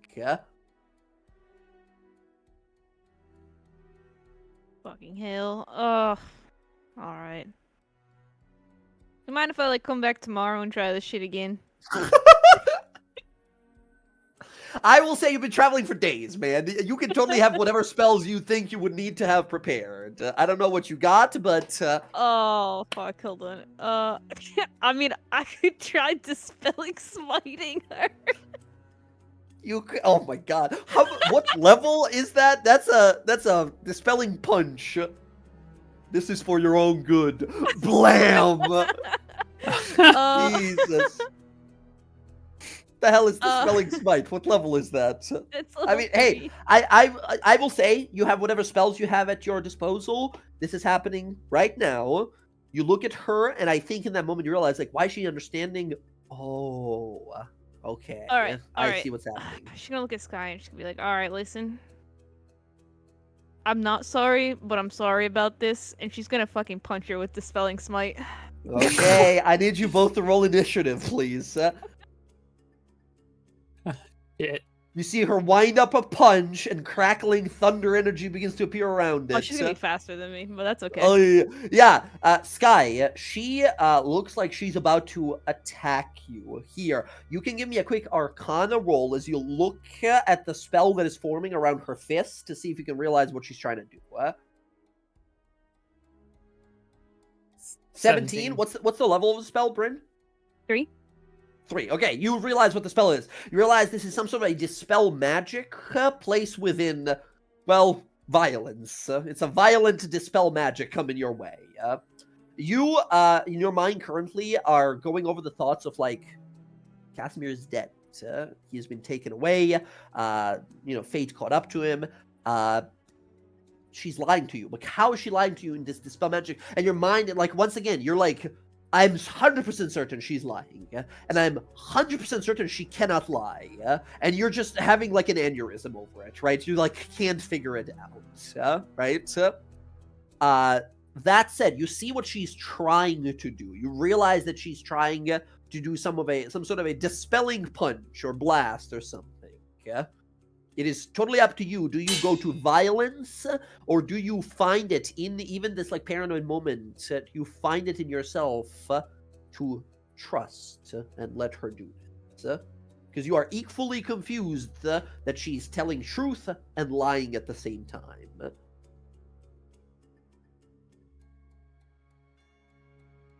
So I know what she's what spell she's coming at me with, even through violence. Yeah. It's like, I think there's a little part of her that's like, I deserve this. Ooh. And so Ooh. she like goes to like raise her hand up, but then like puts it down and has that like, yeah, nah, I at least over one.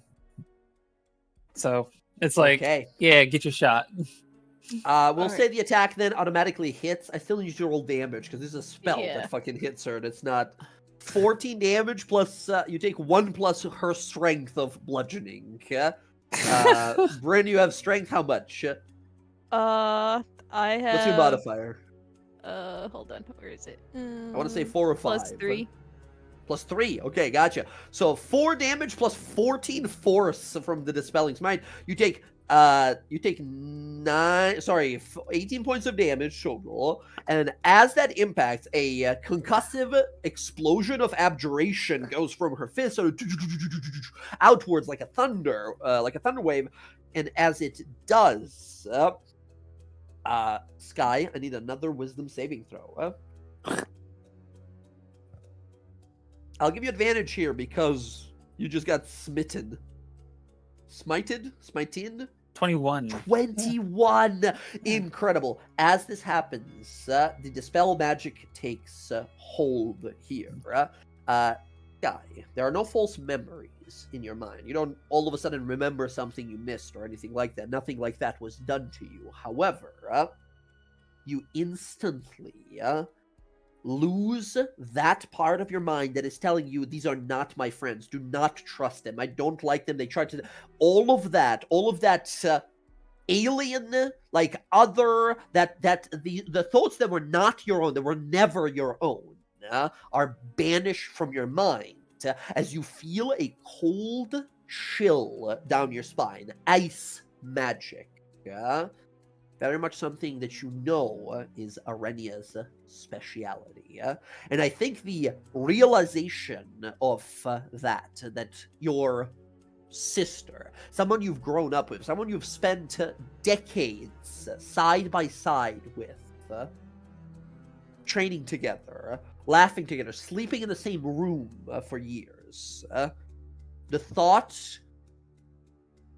that someone could hate you in such way, that someone could manipulate you in such way, and then hug you and tell you goodnight at the same time. I think that thought genuinely saddens you.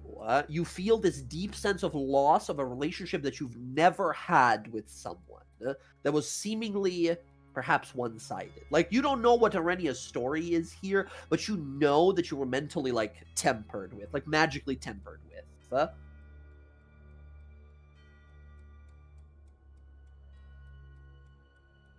God, that fucking hurt in more ways than one.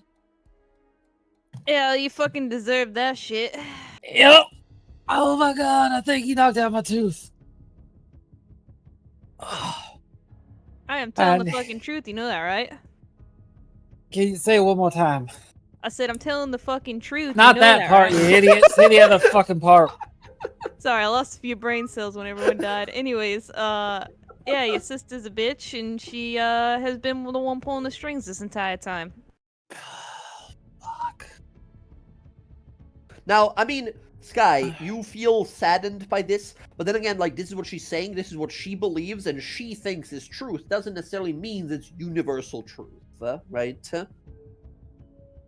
But, I mean, with the dispel and now the words, you believe it well enough. Alright. Alright, give me one moment. She's gonna... Gets up. I will say, all the bottles that were in the room shattered from the dispelling smite. To just everything And fucking the one exploded. Bryn was holding, she's like, ah, fuck. Just all over your pants and on the table. Are you kidding me? One of those was like 60 years old. God. Well, maybe Yeah! you fucking listened to me, and then this shit wouldn't have happened. Fuck. Alright, anyways. She kind of goes over to another captain. You see her, like, she pulls out, like, gun belt, starts putting everything on, grabbing, like, all of her shit. Uh-huh. Alright. So, he died. Need my help? What's the plan? Can I go find someone to resurrect him, or is it a lot worse than that and we have to go somewhere Oh, extra fucking no. special? Oh no, we gotta go to Avernus. Go. Yeah, they Okay, so they cut. Yeah, go ahead. let me get this straight.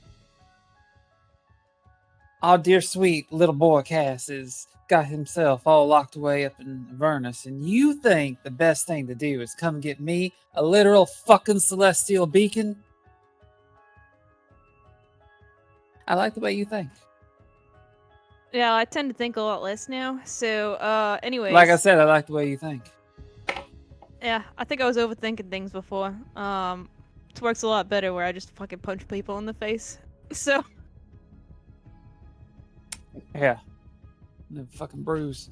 And so she's like getting all of her shit rounded up and everything. And then as she kind of like goes back over to the table and where the scroll is, you see like she takes it, like she rolls it up, and there's like she cracks open the pistol, right? Or the revolver.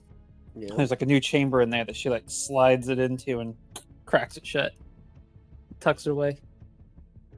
Sky, last thing left on the table there is that scroll of vile power. Its energies are all but expanded. It has nothing left in it. You have taken back your power, and then some. Oh, it's empty. It has like inert magic, right? Residual magic in there. Mhm. You don't believe. Once again, you guys know that you can't destroy these. It doesn't. You can't. They cannot be destroyed. They'll just reform eventually. They're super powerful artifact things. But like you realize, it has the power of what it did before, but you have taken your power back from it. Let me. Okay. Find it. So it still functions as what it does. It functions as what it did before, which was this. This was the sacrifice page. Yeah.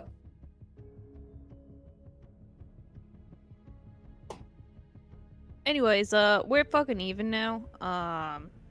Cause punching you felt really good, so.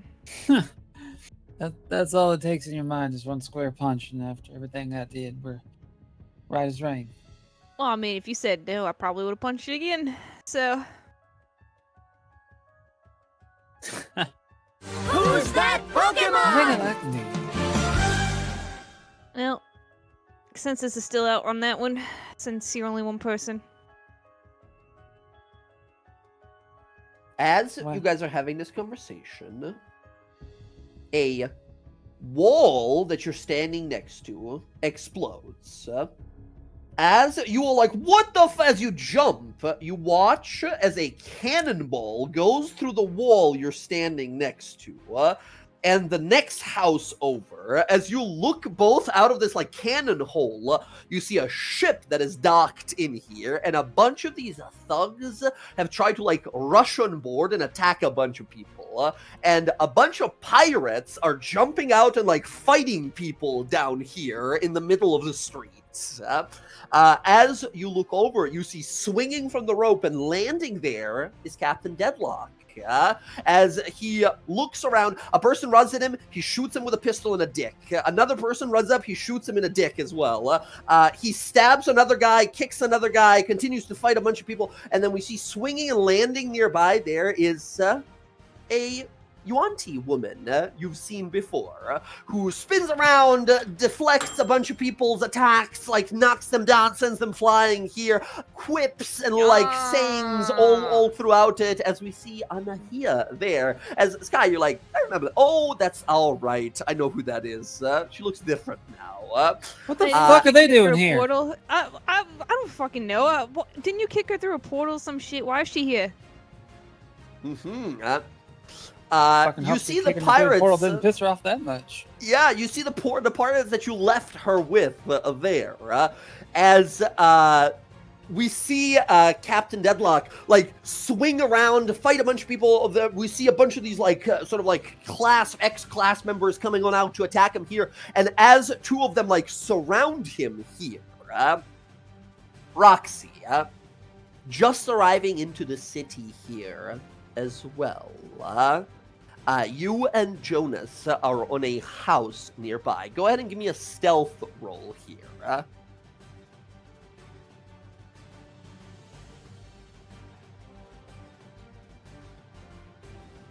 24. Jen, Roxy was... Remember that part of the conversation where Sky went, did you bring Roxy to ambush me? You were there for that. You were on top of the building listening to that part of the conversation without either of them knowing, right? As you, like, found them, tracked them down, and are looking down as Bryn is having this conversation, you heard the conversation between Sky and Bryn the whole time, and then looked over to see the pirate ship and realized, like, you gotta be fucking shitting me. Yeah, as you see the ship roll in and attack, you see your father surrounded by these two like thugs. Do you want to let him fight it off himself, or do you send some arrows? Oh, she's gonna shoot at the guys.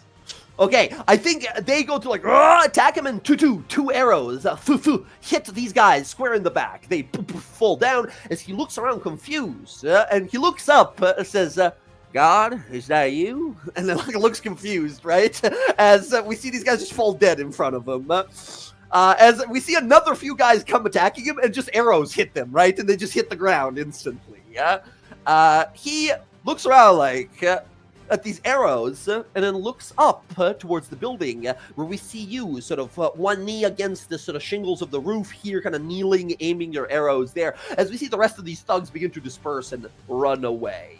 Last of these individuals, we see this half-ogre run, go to attack Captain Deadlock, and emerging in front of him is Anahia, who deflects the half-ogre with her shield, and then slashes at his side, and as he sort of falls and kind of spins around, goes to run, she slashes him just like across the back and the ass as he just like runs away. And then shoots him to dick. As he runs off screaming immediately. You see Captain Deadlock look over and give you a nod. I'm like, good shot. As he looks and points, as we see Roxy there. Roxy, you're still pretty much hidden. The only person that knows you're here is your father. Do you want to like reveal yourself, and then Sky and Bryn will also realize you've arrived recently? Yeah, she'll jump down. Okay. At this point, all of you who are present here see each other. And there is that tension immediately in the air. You can feel it like a pyre burning, and that smell of ash rising into the sky. As, Sky, you look over and you see Roxy. As this is the montage episode, apparently, the reminiscence montage episode, we remember Iman chasing each other through the street, shooting each other. So, as you guys look around, Anahia, you look over like, hey, it's them! Where's Bella, though? It's just the two of them. I remember these two. Well, I remember the three, actually. The third one looks a little different than last time. I mean, I have a terrible passive perception. Do I clock this tension? I think... Well, how's your insight? Are you proficient in insight? My insight is 0. No, you have no idea what's happening. You look over and keep like shooting people and getting them to run away at the moment as you look over and realize they're just sort of like staring at each other, and there's this moment of silence between them. But I don't think you think they're like, oh, they spotted each other and they're looking at each other kind of weird, but I don't think you see anything deeper than that. If you guys like to help, we're killing these guys. You know, she just swashbuckle a little. You see Captain Deadlock looks around as the rest of these criminals are kind of dispersing. He begins to stride on up, and he kind of looks to you, Rox, and he's about to start talking, but he clocks that they're like, oh, something's going on here. And I think he looks over to Anahia, but he kind of quietly says before the two of you approach, says, looks like there's some tension. Might have been a mutiny amongst them. A mutiny? Well, look at their eyes. If they can shoot daggers, that's what they would look like. She looks really closely. It's You like, don't I see don't see it. All right. Well, give him a moment. This guy's gonna step towards Roxy. Uh-huh. You walk out of this building, right? Take a few steps down, and the two of you are now like 10 feet away, 10 feet apart. Been a while, Red. She reaches down. She takes the scroll. I don't need this anymore. Yours if you want it. No, I don't want it. I was just trying to help. Has it fucked with you yet? Depends on what you mean by fucked with me. Involuntarily, when she says that, Sky doesn't notice. The rest of you do. Her left eye twitches. Oh, and I would see it because I have a passive perception on 21. You're standing in front of you. Everyone but Sky sees this. Or I guess not Anahia as well, because she's fucking blind. There's something going on. Bryn, actually, you're lacking in the perception as well these days, so I think it's Roxy. Honestly, and be honest with you, it's Roxy that sees it. Oh, that's not good. I will say, Roxy, being extremely perceptive, there is a intense, just like actual physical heat that radiates from Sky, like a radiator, right? Like a heater. You can feel like warmth, and like just sort of like radiating from her.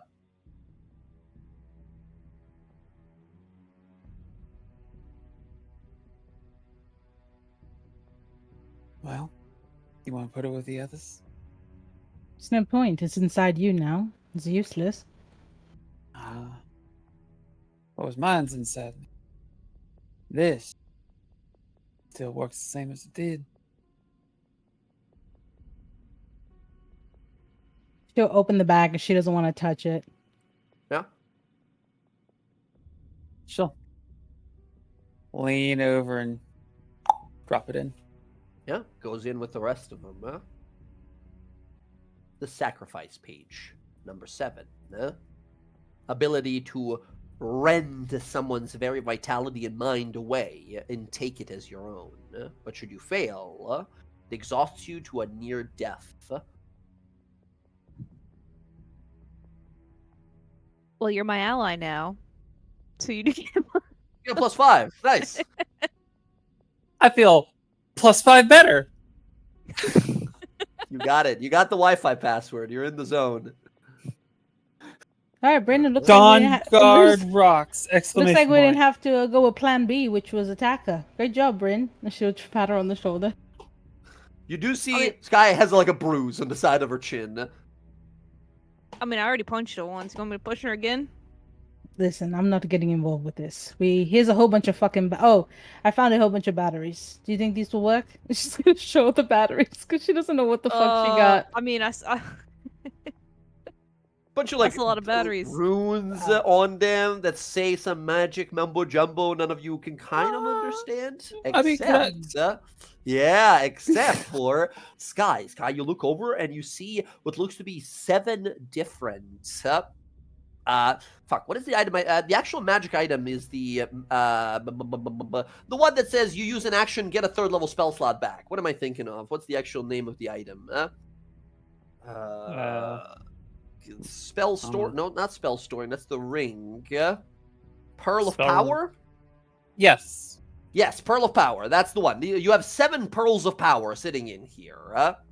They're basically that magic batteries. Look, I didn't know what kind of batteries we need, and the guy said it's only one way to hell, which means we wouldn't have a way out.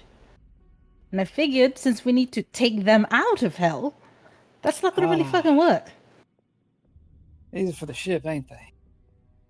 You see, Yeah? you see Captain Deadlock listening to this. Anahia, you hear this. We gotta take him back out of hell. You watch as Captain Deadlock goes to step forward, right? As we see the rest of the crew kind of approaching here. The pirates, by the way, take over the town. These criminals just run for it, right? The pirates walk in, start fucking looking through houses and shit. You see Captain Deadlock says, Cher, you're alive. Good to see you, girl. She'll give him a hug. Yeah. Where's Bella? She did, apparently. Right. You gotta have some kind of like tact. You have to lean her into it. I'm Yeah, sorry, she's right. Anna. She's died, but we're gonna try to get her back. What? Did ceased to be. Her life has expired. Her soul is Nothing no from longer on you, this mortal okay? plane.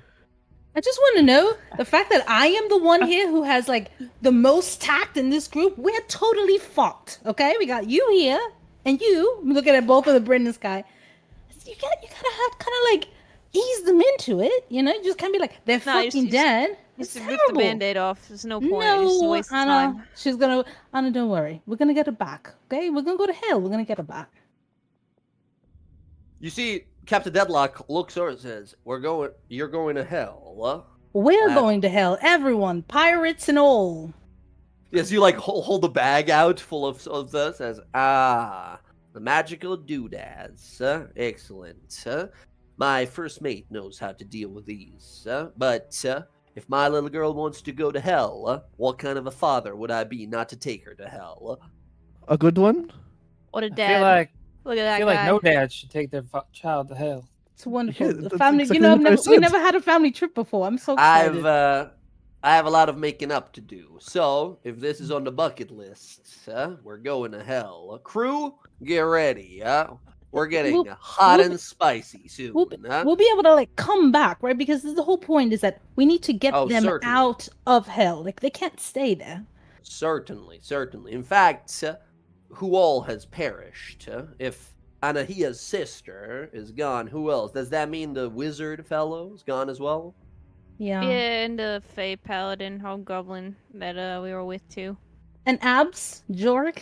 Oh yeah, Jork too. I Yeah, don't know that a lot of guy. people died. He's a cool dude. Right. Well, we can go, and is your plan to bring them back from literal hell? Yeah, that's it. That's pretty much the plan. Oh, and my dad too. We gotta get my okay, dad. hold on. Okay, listen. Before we start going, right? It's This- getting let's- complicated. Let's talk about hierarchy of what is most important. Okay.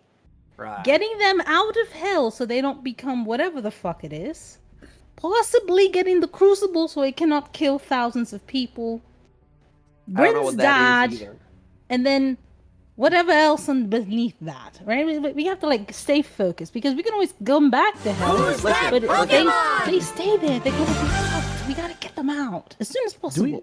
Do we have like a plan though? Like you No, know, there's no like, plan. Um, Oh well, no. I was gonna say, my dad's been down there for a while or some time. I think it might be smart to get him first. But has Well- he been like? Is he like been there for a while, chained up, and doesn't know? I think You know, I don't like know. I anything think about he's a- hell, or like I you mean, know, he's a paladin of Corda. I think he knows a few things. He's been around for a while. That's well and all, but I'll ask the serious question here. Do you know where any of them are inside hell? I understand they're on the Vernus, but like, do you know You hear a specifically- voice. You hear a voice from the building above. It says, "I've got a pretty good idea." And everyone turns, and we see like draped in shadow is an archer, right? And we see Jonas like leap off the building and land. And he looks up. the He fuck are walks you? up. He walks up over to Captain Deadlock. Says, "It's nice to meet you, sir. I'll be marrying your daughter soon." He goes, "What the fuck?" I'm gonna like looks at him like, yeah, I told you about him, Dad. You remember? "This permission to shoot him in the dick, Captain. Hold No, on, you do hold, not. hold the guns, hold the No. guns." No, As I he need that says- one. Don't shoot it. Hold on now. That one. Okay, hold on. You're gonna. This is the one. I see. Tall and dangerous type. Huh? What makes you think you're good enough for my daughter? Huh? He says, "I don't think I am. I don't think anyone is. But I'll do my best." And they sort of squint at each other. And says, "Well, she's a grown girl. She gets to decide for herself. But You don't let me catch you slipping." need a drink? You sound a little gravelly. Looks over up, says, "I think I know where they are. There's a special place in Avernus where all souls go, where they're converted, made into devils. I Wait, believe that's where it's your like friends a will place that they get turned into. Oh my god, this is like a big fucking bad. old furnace. They douse them in it for a while. You come out all larva-like. Eventually, you grow to be a proper devil to fight for them. And Captain Deadlock says, "Well, that sounds just about like the most interesting kind of father-daughter adventuring trip we can do. All right. How do we get there? Jonas looks says, I don't exactly know. It's unfortunate we lost that blood hunter that was with us. Do you all know anyone who's versed in hell knowledge? Yeah, Yeah, you are? I know some of it, but I know someone else that knows a lot more about it than us. Whew. He Yeah. gives you a squint. Oh, y'all were hunting Ash, weren't you? Oh, stop. She's already in a prison. Makes it easier to question her. Not really, not for you, because she's in Singon. I could talk to her. I mean, she's not gonna help us. You think she will? We I, kind of I- like we like kind I'm of sent her gonna- to the place that she doesn't want to go. Remember? I'm gonna mention real fast. Jonas says, it seems that not a lot of you like this person, so maybe, if there's other options, maybe consider that as well. And Captain Deadlock says, we can always show up in this Avernus, shoot a devil in the dick, see what they'll tell us. I like that idea. I think it's great. Great job, lad. Great plan. That's why I'm the captain. You see, So wise. Jonas looks over and says, they're not usually ones to negotiate, but violence does get answers out of people. See, your dad looks over to you. Roxy says, I kind of like that he thinks that way, but also I don't think I like that he thinks that way if he's going to be the one for you. But you know what? I don't think I've been in your life for long enough to advise you on such decisions. You know, to be honest, it's kind of your fault. You know, daddy issues and abandonment is kind of the Well, reason why I've gone down this road. So you have no place I- to actually really say anything, Dad. How about we go get our friend? Right. Do we have everything we need if we're going to hell? You know, like I mean, Roxy, you got like items promised, right, at Gilmore's. Yes, he said he was getting me a whole bunch of shit. That's why I was waiting Mhm. before we head out. So did he I've give me never- a whole bunch of shit? No, he tells you I'd like once just you stop gather your by. friends, show up, and I'm gonna give you guys all like personalized stuff, so you can or like sell you stuff, right? All right, so I guess we get on the boat and we go to Iman. I think that's the quickest way, right, in the ocean. So we can get our Well- stuff. Captain Deadlock looks over and says, I don't exactly know how all this magic works, but the doodads that you brought, the batteries, I think we can use one of them to hop somewhere, and then from somewhere hop on back to Iman. If we want to really speed it up that much, otherwise it'll take us a better part of 2 days to make it to Iman. Will You every want to minute use count? all these? You want to use these things to I get don't, there? I don't know how much of a rush you're all in. So Kind of a don't- rush. It's kind of I a mean, rush. Do we know like about hell? Like how long does this process take? You know, like No. I think don't- Roxy to you occurs of like we might know someone else who knows about hell, right? There was a guy went into past. He was stuck there for a very long time, right? Just Yes, realized yeah. like he Mhm. might I was actually thinking that know too. about it. Oh fuck! We had to talk to Vassal. He is Who? on. This guy, he's gonna. Maybe we can give him one of these things for our arcane battery. You think he'll take one of these for like some information? I mean, is he a friend? Like, No, not really. He's the very first sort of employer, like real employer. We helped him a Oh. lot. so he might help you then. He does owe us a couple favors. Mhm. I mean, we You see- kind of didn't do the job that he wanted to do, was just to get him an arcane battery. So, you think he'll take one of these shitty ones? I was What saying- does Bryn think? Is it so better eyes at Bryn? Bryn just fucking stares her down. I think that we'll talk to Vasil. That being said, we don't know how he's changed. 'Cause we It fucked shit up. changed. Oh, we came and saw him after we went there. I think Cass went to go check on him. Oh, I don't He remember didn't, that. he didn't say anything. He didn't say it was anything, funky or anything. Hmm. I mean, I think I remember too that the information I got about my dad was he was surrounded by dragonkin, so I'm gonna assume that he's trapped somewhere near Tiamat's bullshit. I don't know where that is in Inverness, but maybe your Cobalt Soul will have some information too. Sure. And who has your dad?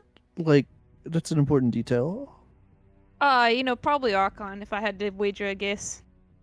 That bastard that killed everybody. Yeah, probably.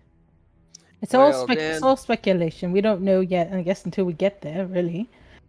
I think you see Captain Deadlock look over to Anahia, says, "Little Missy, I've been spared grief that's been afflicted upon you. We can all help everyone here get to this Avernus, but your sister's out there somewhere. If anyone should go, not that I think I could stop you if you tried. I think of my crew, you're one of the finest ones. Best suited for some hellish rampaging and hell raising. If your sister needs a saving. Respectively, Captain. I was not going to ask you. I'm going. I have to save Bella. I have to save not only my sister but my queen. He nods and looks to everyone and says, "That's why I think she'll make a great pirate one day, yeah? Doesn't care much for rules and only cares for two things, crew and family, yeah? All right, then, Iman it is, And, Jonas kind of looks over to Roxy and says, he seems like a interesting fellow. Daddy problems, huh? You know it. Right. You all get onto the ship here, start sailing out, fucking heading all the way to north to Iman. You guys have 2 days here. Is there any particular conversations between Sky or anyone else here, or are we more so like, walking on eggshells around each other for now as we're like, all right, I'll help you this one last time, right? We're doing this because of our lost friends, but doesn't mean we are friends, right? Or are we a little more casual with each other, huh?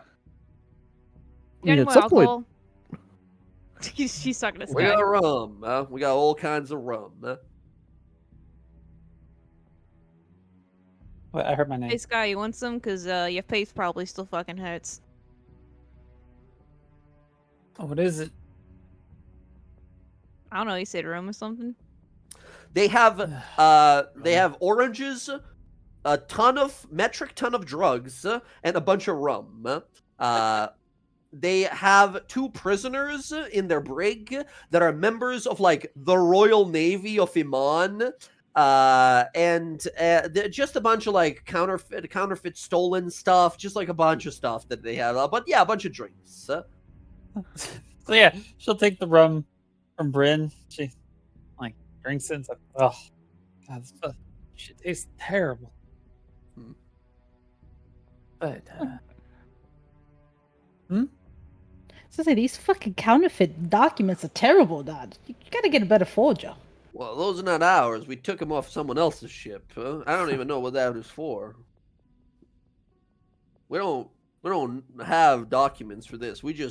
Lately we've just opened fire when someone comes to talk to us, get them to walk away. so you shoot everybody that comes along. Well, we don't shoot them. We just sort of shoot at them, like warning shots, right? Can appreciate it. you gotta puff up your chest a little bit, Right. Show them you're not messing around. Right. Well, Shift, puff.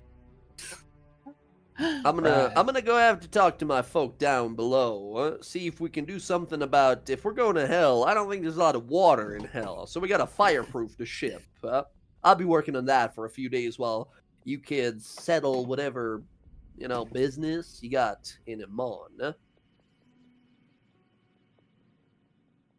and he's gonna like leave you guys be, and most of the crew goes about their business, and it's just you guys, the player characters, left in a room with a bunch of cups of rum. It's okay. It's 4 out of 10 if I'm being honest with you. Yeah, that better and worse. So you stayed Yeah, with the crew, Anna? Yes, after you pushed me off, tried to make the most of it. You're welcome. Fuck you. I'm just saying, look at you. You're in a really good place right now. And if you'd gone with Yes, you know, might- life gives you lemons, you make orange juice. Isn't that the saying? Something like that? him, Anyways, lemonade, but you know, you make the best out of what you're given, but it's not what's. It's not what Bella wanted. probably not. But I was helping a friend at the time. Sounds like you were helping yourself. No, But not debatable. really. Bryn says from her drink. Mhm. Well, anyways, look at you. Nice coat. Doing pretty well for yourself. Look at you. You look a little different. She kind of gives like a little bit of a shrug as she reaches into her bag. She pulls out like a little cigar, tucks it into her mouth, and then like just like touches her fingertip to it and goes up in the flames. Gotta see a little magic here. So I haven't heard what even happened. How did she die? Archon's a really strong paladin. And you Yeah. know, we thought we had it in the bag, right? He was all by himself. It was really close, you know, and we just couldn't get there as much as we tried. And who was there? Who? It was. Well, it was us. It was Cass and Bella and Yara and Jorik there. Jonas was there, and we had this stupid ass dragon that just took fucking forever to get there. And Sky was there too.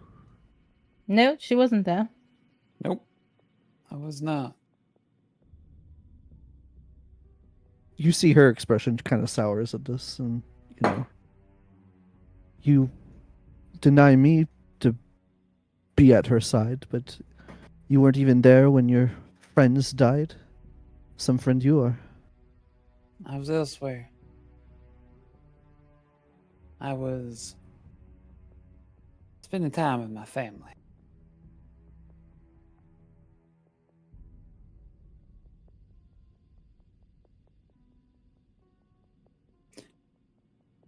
But I'm here now. A little too late, wouldn't you say? Depends on how you look at it. Too late to prevent Bella from taking an axe to the head? Probably. Too late to help get her back? Right on time, it seems.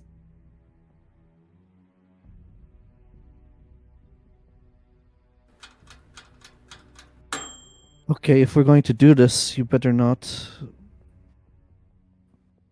push me out of this portal or the ship when it's going to hell or what the hell else you do when you're, conniving. We need to work together on this, you understand? Trust me. I understand what it means to actually work together with people. Do you know? And I understand what it means to support my friends. That's why you got a boot to the chest and ended up in the power slide.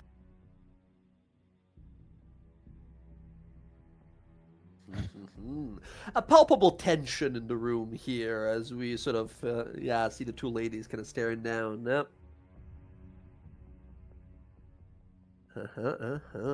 But promise you, I'm not a terrible person. And she offers the cigar to Anna. They're really good. She'll try it, she'll be like, okay, and she'll take a puff, and then she'll be like,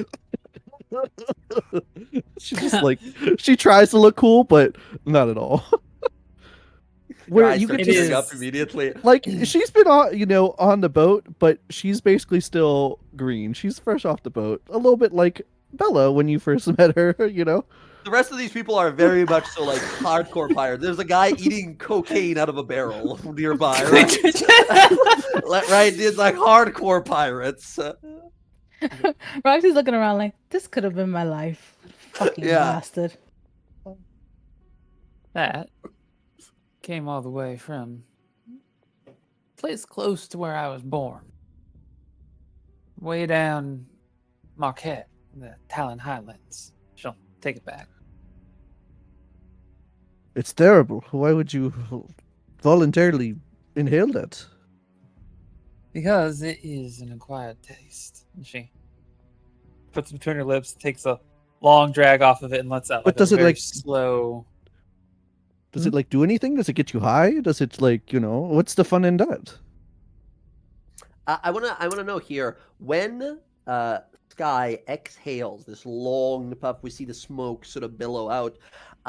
Do we get a little bit of like fire and smoke manipulation here? Do we get the like Gandalf manipulating the smoke to look like something, or is it just a big old like drag and puff of smoke? Yeah. So there's like the long drag and there's like the slow exhale, but like as she does, there's like this like little like sputter of like embers that like leaves her mouth from it. And then the smoke itself actually kind of like twists and like roils a little bit, and there's very briefly this like image of like a kind of like how like the imagery of like the phoenix like rising up from like out of like the smoke and everything. This like bird like takes form and then like dissipates away. Uh-huh.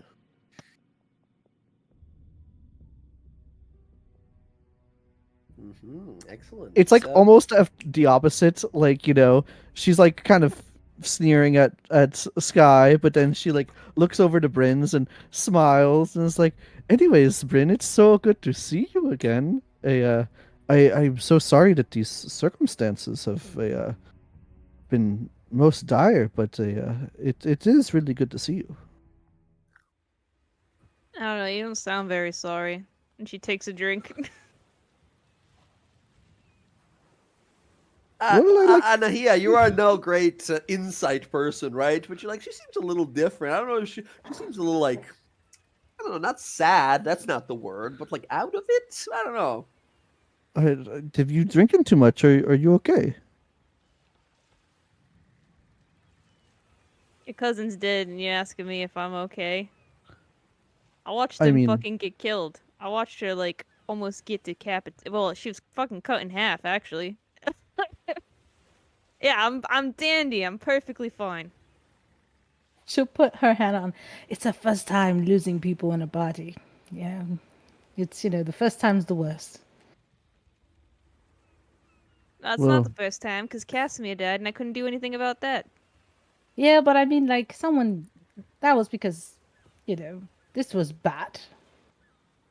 Like, shopping and, like, Casimir became a zombie. There was a lot of crazy shit that went on. It's just not, Guess he was a just... zombie. That's He crazy. became I a would say you fucking don't- zombie. It was crazy. I was gonna say you don't know that. That was the cinematic that played for us. The player No, I thought you characters said after. that he was undead. Remember you Yeah, said if 'cause no one I healed him on his turn, he became a zombie. He became he a zombie, briefly- and then right. I That's undead reversed right. him. He did, Yeah. And then I will say, last thing you saw of Casimir, he got zapped by Death Beam, fell down, got up as a zombie. Bryn opened her arms up, and light so bright hit him that he was just a charred corpse. Is the last thing you saw. Yeah. So I mean, like him coming up as a zombie, we saw him and he was trying to attack somebody. That yes. It was fucking crazy, man. Well, that's pretty fucked up. But Then he chopped someone's head off, and then Yara went flying off a fucking cliff, and then he chopped her in half. It was just fucking bad. All right, all of it was bad. you guys made it out. Barely. When I say barely, I mean barely made it out. All I'm saying is there's still hope, right? I mean that's why we're going to hell. I mean, Exactly. So let's not lose faith yet. The light still looks after us. I haven't lost faith. Wouldn't be here right now if I lost faith. Not your hexagon thing, though. It's a Hexagon? Luxin bacon. Yeah, I don't care.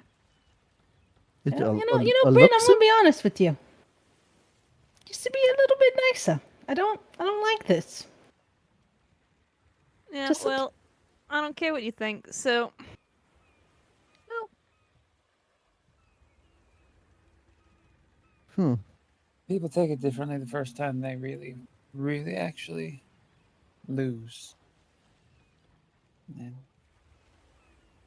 she'll come around or she won't.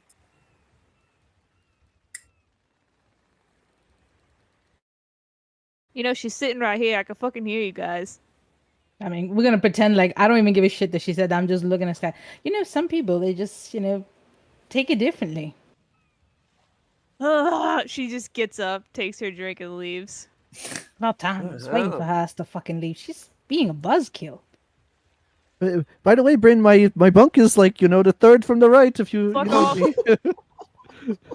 You walk on out. We get this shot of you standing, like looking across the ocean. Here, we see the stormy skies above as you sort of leaning there across the railing. We hear the thunder from above.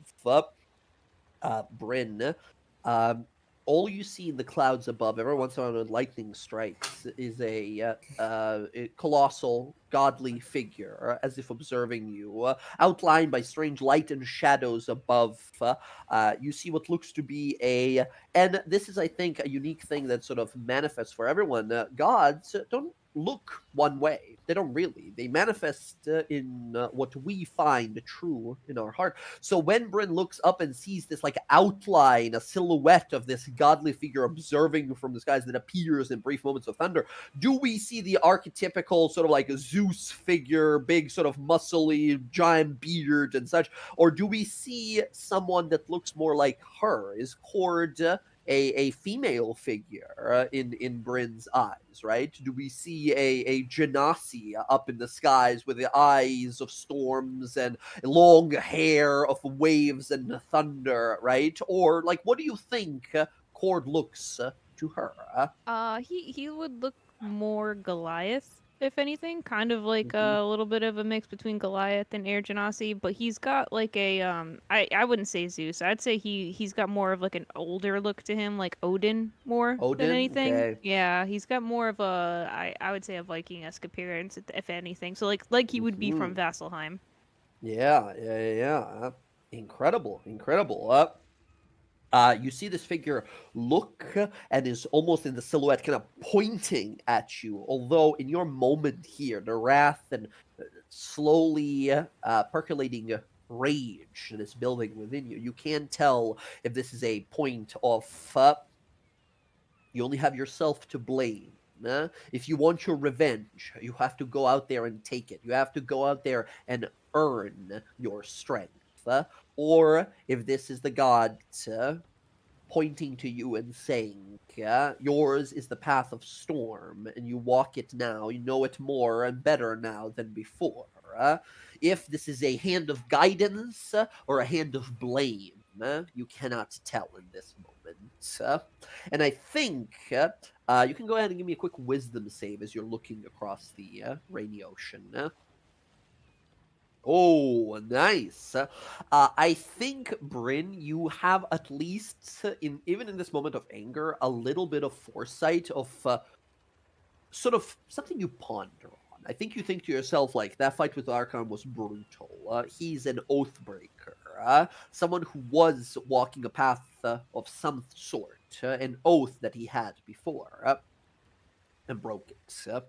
I think with your rage right now, you can see how someone can come to that, how someone can be brought low to decide to change what they stand for and serve hell itself, the Dragon Queen, Bane, Asmodeus, whichever force in the universe would command him. And I think you see to yourself, and I think you sort of have this moment where you think to yourself, I wonder what his story was. I wonder who he has lost. But even through all of that, you know it doesn't matter. The only thing that matters is his skull will break, and the thunder will rend away everything that he was. This is your path now. The storm's coming. Storm's fucking coming. As the thunder continues to roar above, you all travel. Those 2 days will pass by, and we arrive into Iman again.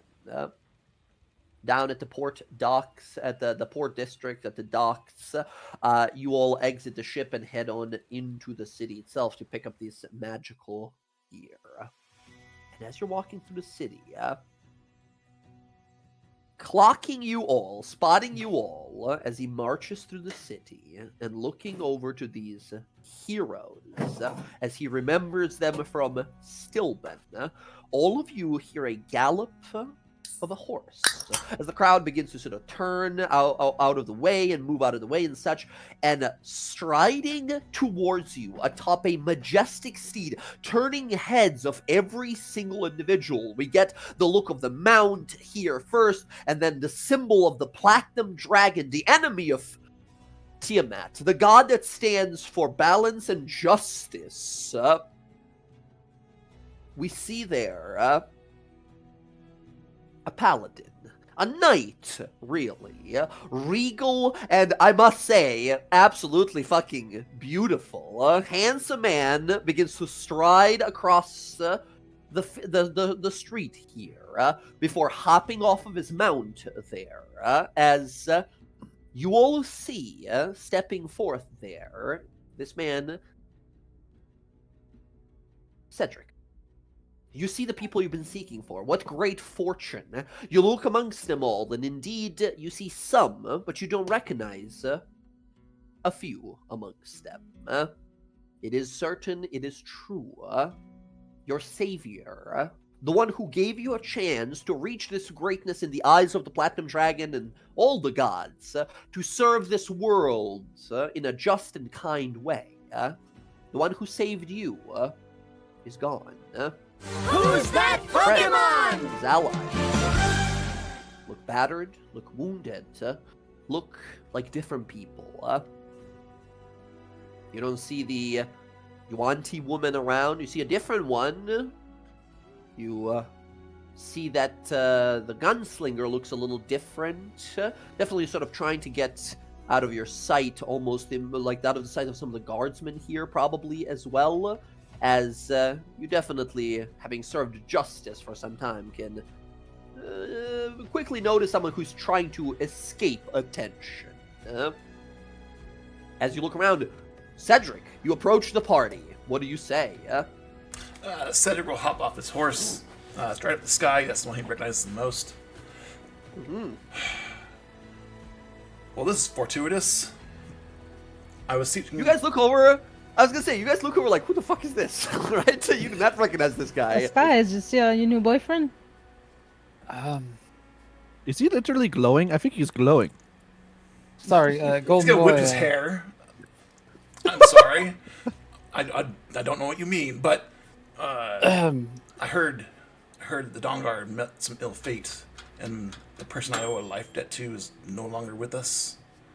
I seek vengeance against the one who's slain him. Where can I find this one? In hell. Who the fuck are you? Yeah. We've met before. I am Cedric. We You have? guys look at him and look amongst each other like, do we? And then you cut back to Stillman looking at this like a lot more shyer and a lot more like, well, you know, I'm gonna do the right thing, and I'm gonna do my best. I'm just gonna try my best. Like, he had a glow up. He does not look like a young boy in need of help anymore. He looks like wide shoulders, big fucking muscles and such. And if you find anyone who has very high charisma and looks very good, you know, attractive, he is just absolutely looking like he's had a entire makeover, right? He is like this confident looking, attractive, like powerful, like a whole different person. Cedric, I need a second. She turns to the party. How fucking long have we been gone from Stillbin? A long fucking time. Like Where's super Stillbin? long. He was like a kid when we last saw him. I have trained hard to get where I am now, as one of the many Oh, is that talons what you of call justice. it? And she looks like, well, good job, But I guess. But I I mean, the clocked results he's a speak for paladin themselves. too. You see the symbol, I think, easily on his shield, at least. I think the shield Yeah. is, like, slung over the side of the horse he's riding, this white horse. Symbol of the Platinum Dragon, the god of justice, of valor. Oh, fuck. Alright. I think, Well- if nothing else, you guys realize Bahamut. Bahamut is the enemy of Tiamat. If anyone would know how to deal with servants of Tiamat, it's gonna be this guy. Well, we're going to hell. Why are you Come. going to hell? Is that where Archon is? Well, we're going to get cast back, but Wait, I don't- what? We're saving our friends. Yeah, we're saving their lives. And Bella, Cedric in his Cass, head is like Yara. thinking, is that even possible? Can that actually happen? Cedric, you've heard of it. It is exceedingly rare that people are saved from the jaws of hell.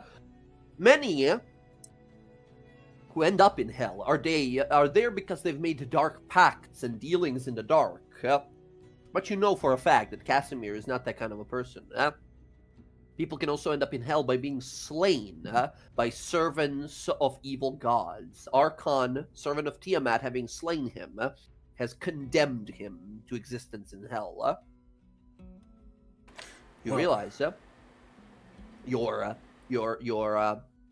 favor owed, you might be able to yet repay. You might be able to just save him from hell itself that he is unjustly ended in. As Casimir would say, maybe it was the weave working. I sought merely to seek vengeance against the one that slew him. But if you are Yeah, heading sign to hell, up, buddy. I'm going with you. There's no question about it. He's in. He's going. All right. Alright, Okay, you can get in line after me to kill this guy, alright? I'm sorry, what was that? So you can get in line to kill this guy after me if I don't do it. Oh, you can kill him. I don't need to kill him. I just need to save Casimir. I owe him. Do you feel comfortable with all these powerful ladies around you? Cedric's gonna look around. Yes. Yes, I do. Very confidently. You won't get distracted, will you? Willow. Oh, I'll be distracted, Eyebrows. but I can focus through. She's gonna say, you know, he would be a total step up from Kenneth. I'm just saying. Just putting it out there. Just gonna He's even say got that. blonde hair too. Wow, Just saying. wow. I ain't been with you guys 2 days and you're already trying to hook me up with someone else. What? Shit, wow. Wait. Aren't. Wait, don't So you what? like that lady Wait. from the desert? Wait. He doesn't like you. He doesn't like you. What? What's wrong with me? There's nothing wrong with you. I think I might be a little young for you. Yeah, she's How like the 50. How the fuck old do you think I am? She's like 50. Oh, she's Color's she's all like, gone what's from her his- hair. She's Percy's mom, right? I think I said this a while back. I was White born hair with now. this hair color. I can't help it. You know what? Just gonna say, you are gonna get all this shit because of the shit you did. So you know what? Just take it and run, all right? Casimir It's told alright, me you a don't lot need about him. you all. It seems to be just spot on. What? For the record, I am 34. Oh, Just saying. that's not old. Ancient. That's pretty good. Oh shit, did I turn 30? Oh fuck. I don't even know what. I don't know. I think me don't and know my Anna are the birthday. youngest, yeah. Cedric's 22. Oh, you're 30's the like youngest. forever away. Cedric has the, like, fucking, look at him. He's got, like, the Sigma grind set, like, square jaw, perfect fucking cheekbones. Yeah, amazing. I really What really art just you want show. to. It's incredible. I really just want to call him boy band. I mean, the hair is perfect. The hair does not move. No matter what I describe horrible thing happening to him, the hair looks perfect, right? That's it. All right, you guys look around Finger like, of death, the hair stays. yeah, zombie with an awesome fucking hair. Yeah. So, as you guys gather in the city here, realize, all right, let's get some gear. Let's get some information about Hell, I guess. And let's get out of here. What would you guys like to do first? Hell information, or should we head over to Gilmore's to see what kind of items he's got for us? I love magic shops. So Magic shops are great. Let's do that then first, And, unless anyone. No, and then we have to go talk to Vassal, right? Yeah, that's what I meant. Like the Hell information, you might be able to get. Oh yeah, something I guess from, let's pick up the items. He has Let's go some items kind first. of bag So- for me that I asked for. Yes. Okay, so you guys make your way over to Abadar's Promenade, and then you find the little shop where you've done business in before. Gilmore's Glorious Goods. As you all head on over there, oh man, I have your old tokens on there. How green you were then. Excellent. You guys find yourselves at Gilmore's Glorious Goods over here, and waiting for you inside is Sean Gilmore. As you guys walk in, he sort of smiles, welcomes you in, and says, "Welcome back, friends. I see you've gathered some new allies. Very good. This will be very important on your journey. I've prepared some things for you at the greatest discount I could manage. I hope these prices are agreeable to you, as I really cannot go any lower. Keep in mind, these are 70% off, all of them. I've been working hard on conjuring all kinds of useful things for you. First of all, kind of looks over to you and says, this one is on the house. I've been working on it all day yesterday and today. And he looks over to you there, Roxy. He says, a portable hole, like I promised. It's basically like a carpet, right? Like a thing of cloth that you spread out into a circular sheet 6 feet in diameter. As an action, you unfold it, and it becomes a portable hole that is 10 foot deep. So it's a 6 foot wide, 10 foot deep hole that you get to just throw stuff into. At the end of it, use an action to fold it up and put it in a backpack or something, right? And whatever's in the hole will remain in that extra dimensional space. That should keep whatever sizable contents you need it to hold. This is great. That one is on the house. Once again, all of you, so sorry for your loss, but adventure is never truly over. So, let's see if I can fund, in some ways, your heroic rescue. Let's talk magic. First of all, he gestures around, shows you, once again, this is Gilmore's Glorious Good. They have here every very rare or lower rarity magic item you can possibly imagine. They just have it, right? He can produce it quickly. But the ones that he has put a big discount on right now are the following. He says, let's start with the cheaper stuff, and then you all can tell me what you need or don't. First of all, simple enough, for 2,000 gold pieces, this Ring of Free Action. Magical item prevents any sort of paralysis, restrainment, or stunning that would stop you or reduce your speed. For 2,000 gold, could be yours. He puts it aside. He says, instead, maybe you need some hardiness to reinforce your sense of power and vitality. Well then, this Amulet of Health for 2,000 gold. Mechanically out of the game. This thing, while you wear it, just makes your con a 19. So your con bonus becomes a +4 as long as you're just wearing this thing. Yeah? Perhaps a different ring that you might be interested in. This little number here is the Ring of Evasion. You see this fine little ring with a little bird on it. This ring has three charges. Whenever you fail a dex save, you can spend a charge and just say, I succeed instead. excellent for evasion, evading big ol' hellish fireballs and such. For 2,000 gold, that's all yours. And then finally, the last one of the cheaper ones, I suppose. This here is a Ring of Abjuration, a rare magical ring. While out of game here, while you're wearing it, you permanently gain the benefits of Detect Magic spell without needing to concentrate on it. You just permanently have Detect Magic cast at all times, just working on you. If someone within 60 feet of you casts a spell, you can immediately make an Arcana check to just know what the spell is before it is cast. And then last part of it is if you are capable of casting Counterspell or Dispel Magic, you get to add half your proficiency to the roll as well. This is the Ring of Abjuration. All these items, once again, friends, are going to be in handouts, magic items, and then for sale. Next up, I have for 5,000 gold pieces this Cloak of the Phoenix.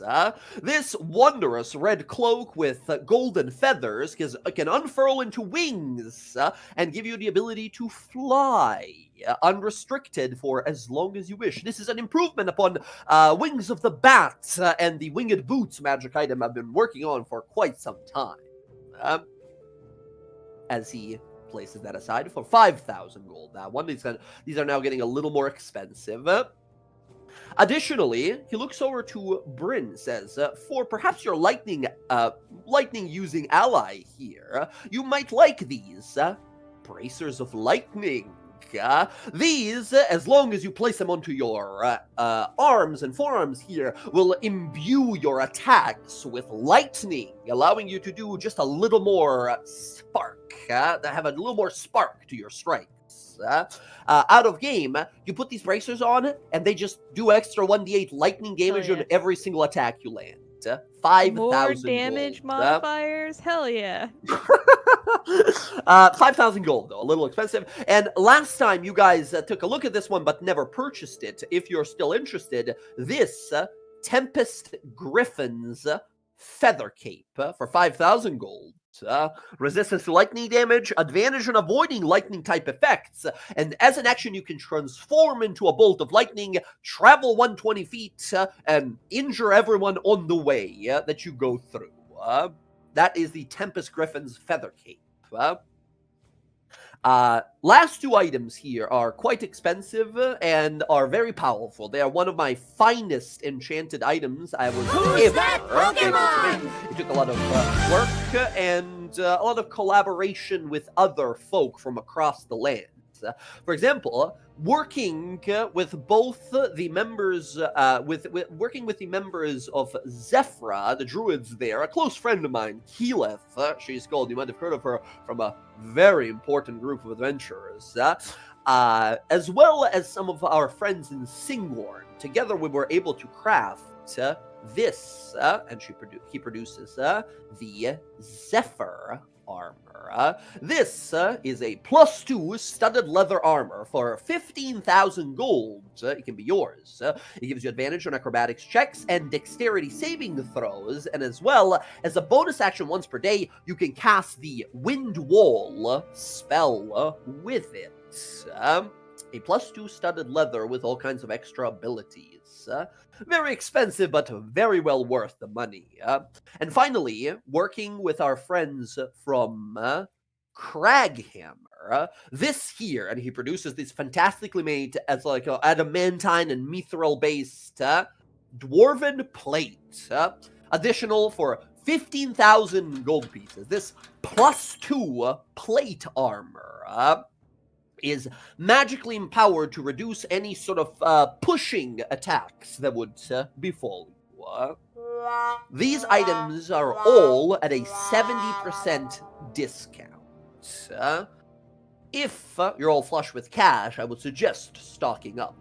Additionally, as a good luck for your adventure here, he waves over and Sherry approaches, bringing a satchel and a basket, presenting you with a total of 20 normal healing potions and 10 greater healing potions. Says, these are on the house. We here at Gilmore's Glorious Goods have been investing in Adventure's safe being for quite some time, and we would be remiss if we didn't make sure that our great heroes and some of our best customers don't return to us.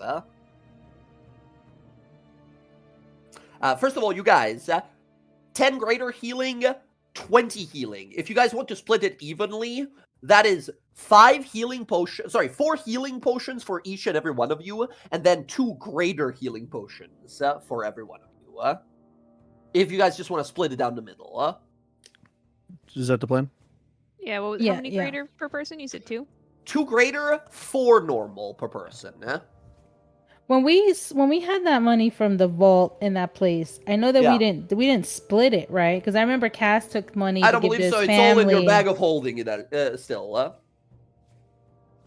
And I don't have my 70% off. I don't have any of my OneNote because I'm not on my These are computer all anymore. these so are I don't know all how much already. it was. You guys have in the pocket right now somewhere, one of you. You have 47,000 gold, 20,000 gold in jewelry, and extra like 40,000 gold in ornamental weapons and armor. We got money. Yeah, so I want those braces. so much money. Uh, Very well. Wait. 5,000 gold. hold on here. Okay. You guys Right. have money. I will say you have money to buy all of this and still have 3 more times that, right? You definitely have money Holy for all of shit. it. Once again, you guys looted more than 120,000 gold in Wittebach.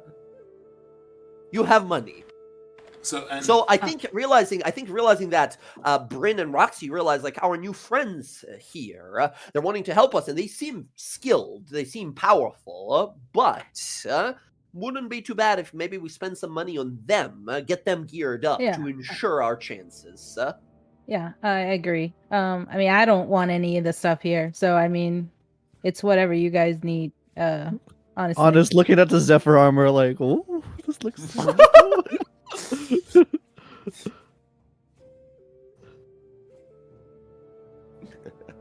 I mean, buy whatever. I'm getting the braces.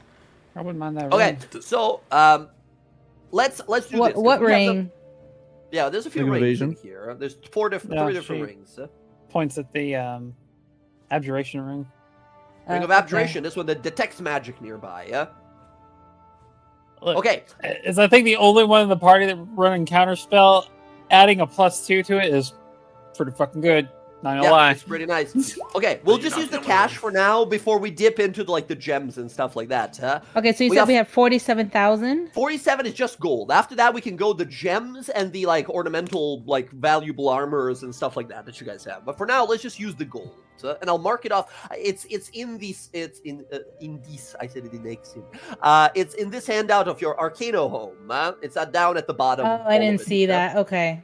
This will hand out. Because Zach asked me for money, and I was like, I don't have any money because I didn't. I looked at my sheet. I was like, I don't have no. I have like 19 God. platinum, and A I was like, millionaire doesn't want to give a gold coin. Come on. no, I didn't. I had 19 platinum in my thing, on my sheet. No, So I I don't know, have I no know. fucking money. I didn't No, you realize guys we got had that much. You guys got some. You got a ton of cash. So let's go. First of all, minus 5k to this. Bryn, go ahead and make an additional damage thing Hell for yeah, it's extra already done. d8 points of lightning. Braces of lightning are now yours. And the ring for Sky. Ring of Abjuration. Sky, you have a permanent non-concentration detect magic. Anytime anyone casts a spell, just tell me I'm going to roll Arcana. What is that? Right? And you just get to know. The DC is always 10 plus spell level, right? I don't know what your Arcana bonus is, but on average, I think you're going to be able to figure out pretty much every spell. Is there only one of those? Jeez. It is only one there, yes. Now, we have quite a few more items. We have the Dwarven Plate, which is just a +2 plate armor, which is base AC of 20, right? For those heavy armor wearers in the party, And as a quick mention, the stuff we buy here for our characters that might not be staying once we save our friends, like perhaps Cedric or Anahia here, right? If you guys want to be like, hey Cedric, here's the Dwarven Plate armor, you wear it, and after the adventure is done, can you please give it back, right? And that should be, I think, fine.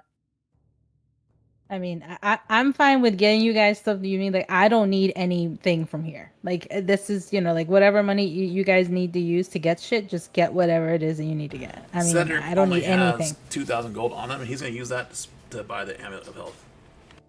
The what? Amulet of Health.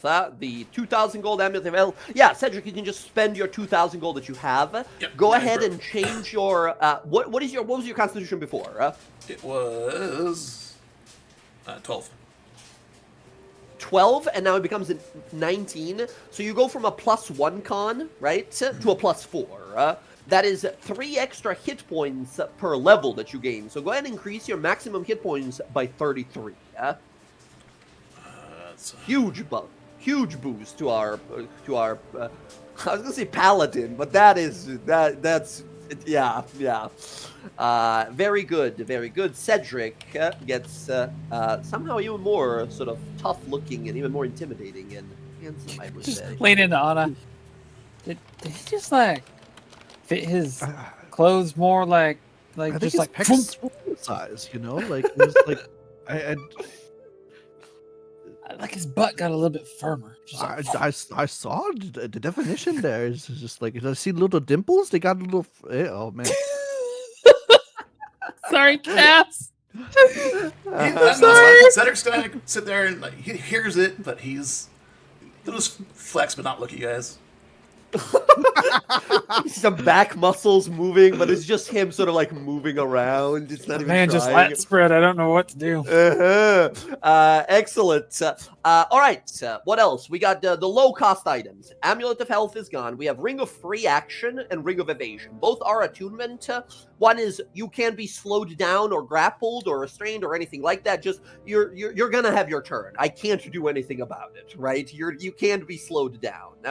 Ring of Evasion is someone fireballs me. I say I win. I don't get fireballed. I mean, Do we like any of those? do you guys want any of these things? Or do you The want thing the I armor? want is the armor. That's All right, what she's gonna grab the Zephyr armor and just give it to Anna. Okay, excellent. 50,000 gold off of that. And Anna, you can go ahead. Zach, go ahead and drag in, or I can do it for you if you want me to. Basically, you Sure. can just drag in a +2 studded leather, right, into your character okay. sheet.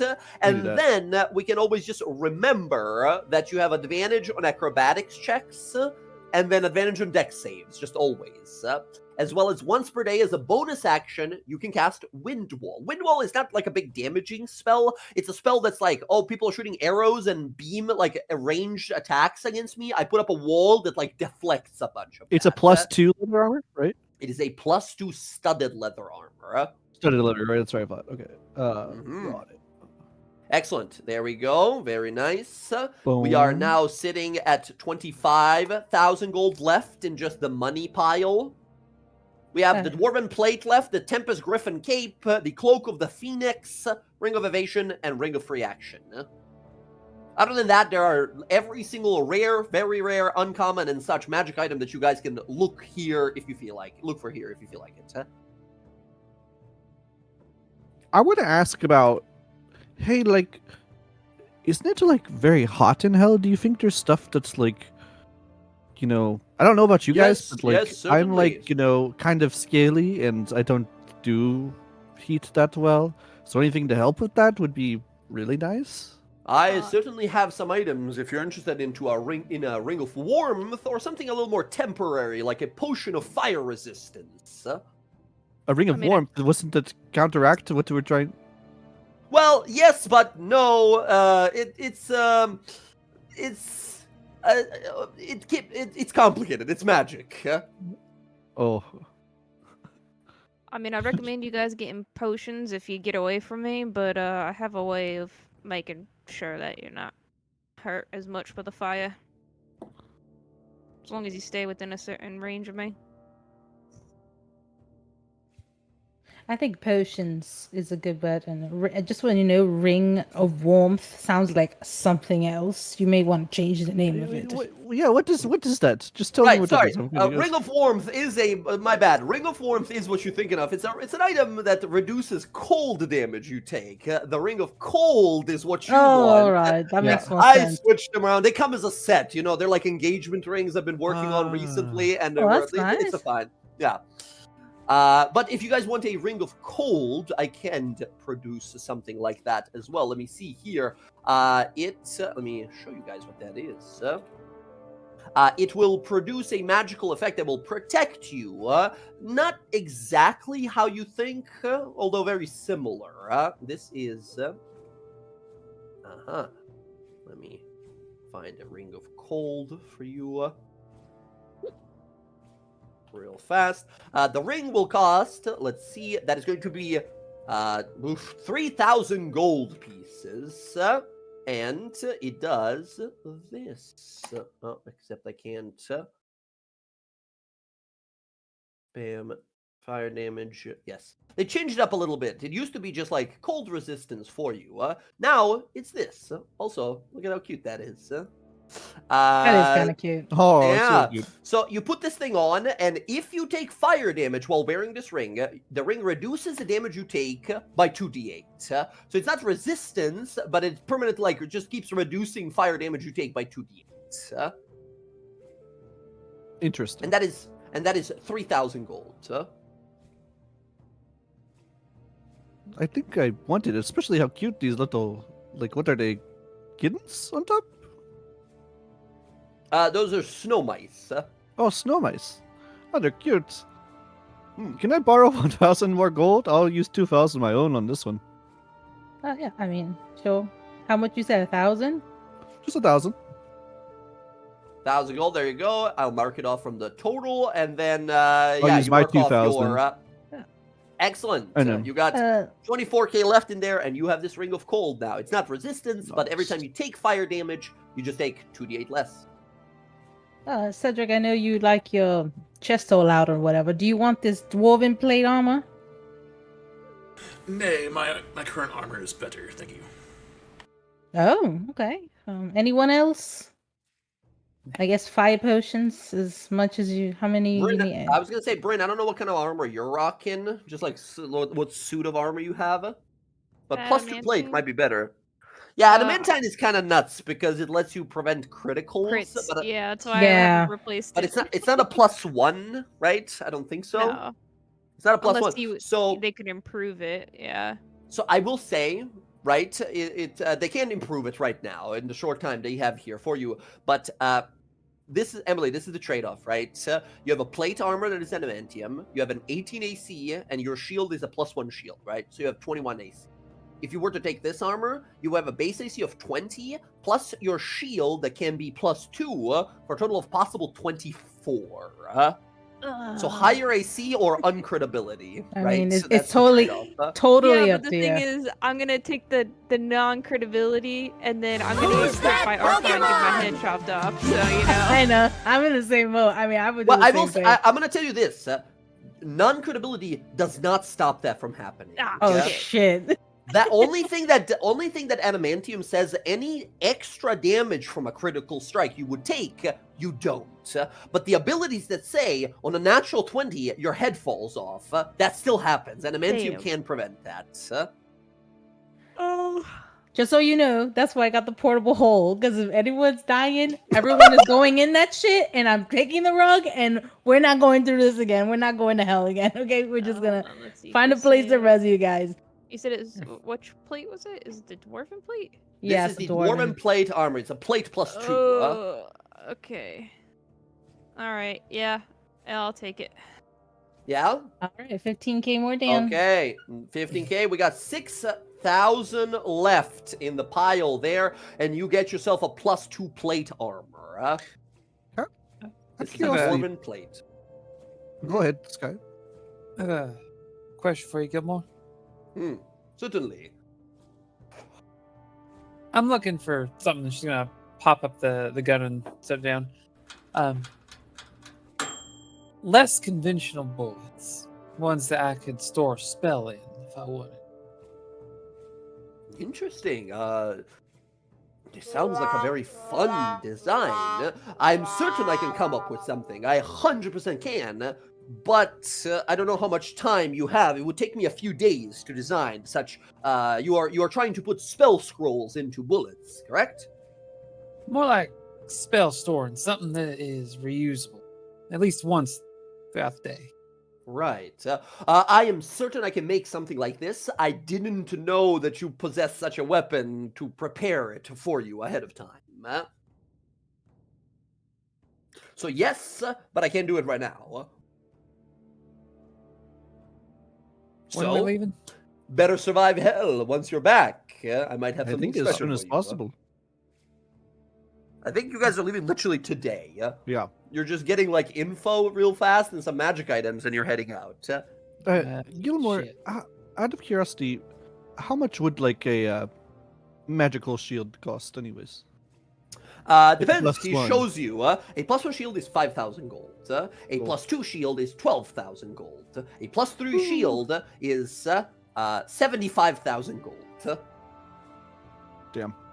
Don't worry, we just have to find another underground city that has that gold in it again. Yeah, maybe find some money in hell. I mean, I would totally take a +1 shield if someone wants to sponsor it. If not, no big deal. If you guys want to drop another, you have 6k left in the money pile. If you drop 5k on that, you get a +1 shield. It's a non-attunement shield. Just, Actually, good shield. I had a +1 shield, Jay. I changed it to the other one. I don't know. Do I still have the other one in retainer? I don't remember you selling it. So if you remember selling it, you can tell me. I'll trust you entirely on this. But if not, it's just a backup shield you have. I mean, I could just give it to her. That works. Because I have the other shield instead. Yeah. The better shield. Which Excellent. You can just pass it over then. There we go. We had a +1 shield. Oh, thanks, Bryn. I appreciate the gift. It's not a gift. I want that back afterward. oh, okay. I understand. She's gonna count. We have 1, 2, 3, 4, 5, 6. We need 6. Does anyone else need 5? I know the Bryn doesn't need one. So 4, what? 5 for these potions for fire. Anyone else? Fire-resistant potions will be 200 gold pieces. I will mention also, you guys are tough, all grown-up kind of adventurers. So I would suggest superior healing potions. One superior healing potion is 500 gold. I have a total of 12 here currently. Bryn's okay with the fire, and Anna's okay with fire because of the ring. Sky, you need fire potions or no? No, I'm good. If you are being generous, I can use 2 of them myself. Of course. 2 for him, and then I need 2. So Are these Thank you very superiors or much. fire resist? What are these? What potions are these? fire. Getting? Yeah, I Fire. think it's, Okay. yeah. So 4 total. That's 800 gold. Okay. All right. Well, while you're working on that little side project for me, you don't by chance have an elemental essence shard, do you? Laying around in the back. This is a. Let me take a look. He might not here. Elemental essence shard is a rare magic item. He might, but it is a class specific item. Okay, let's see here. This is the biggest, best magic store in the entire continent here. Jess, roll me a D100 on a 31 or above. He has it. 1 through 30, he does not. Whoa! He looks over and says, "Unfortunately, Wait. Can I fortune that one? The what? Sorry, Can I use my inspiration. reroll? We are at the very end of the session here, so I'll allow it. Go ahead. 51, good enough. He looks over and says, "I do, in fact, have 1 elemental essence shard. Although I will say." I only have, let me see, elemental essence. Because of a 51 here, roll me a 2d4 here, Jess, to see what kind he has. 2d4? Yeah. If it's the same number, re-roll it. So Okay, 1 and a he 2. says, I have 2. I have a air elemental essence shard and a earth elemental essence shard. As a quick mention, the air one says when you use meta magic, you get the following property. You immediately fly up to 60 feet without provoking attacks of opportunity. So every time you use meta magic, no movement required. You just fly 60 feet. You're gone, right? The earth one says when you use meta magic, the following happens. You gain resistance resistance to the type of the damage of your type of you gain resistance to a damage type of your choice until the start of your turn. So you just get like protection. So it's movement or protection. And he says this will cost you, however, 7,200 gold.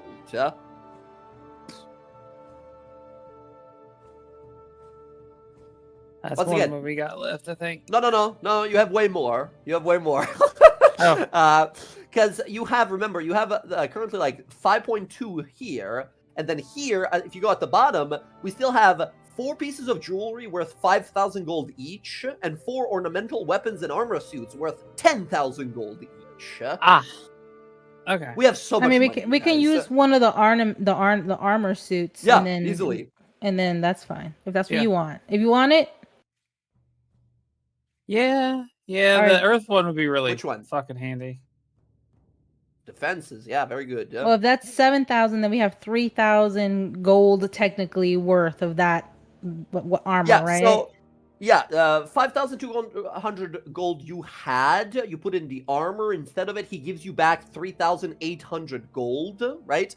And then with the 5.2, you have 9k gold left, and 1 less armor suit. All right. How many? 1, 2, 3, 4, 5. How much of the superior healing potions? 500 each. He has 12 for a total of 6,000. Superiors are 8d4 plus 8, or 40 hit points as a full action. Those are big, expensive, and big, powerful potions. Should we get I like would 4 or suggest some, 5 of those?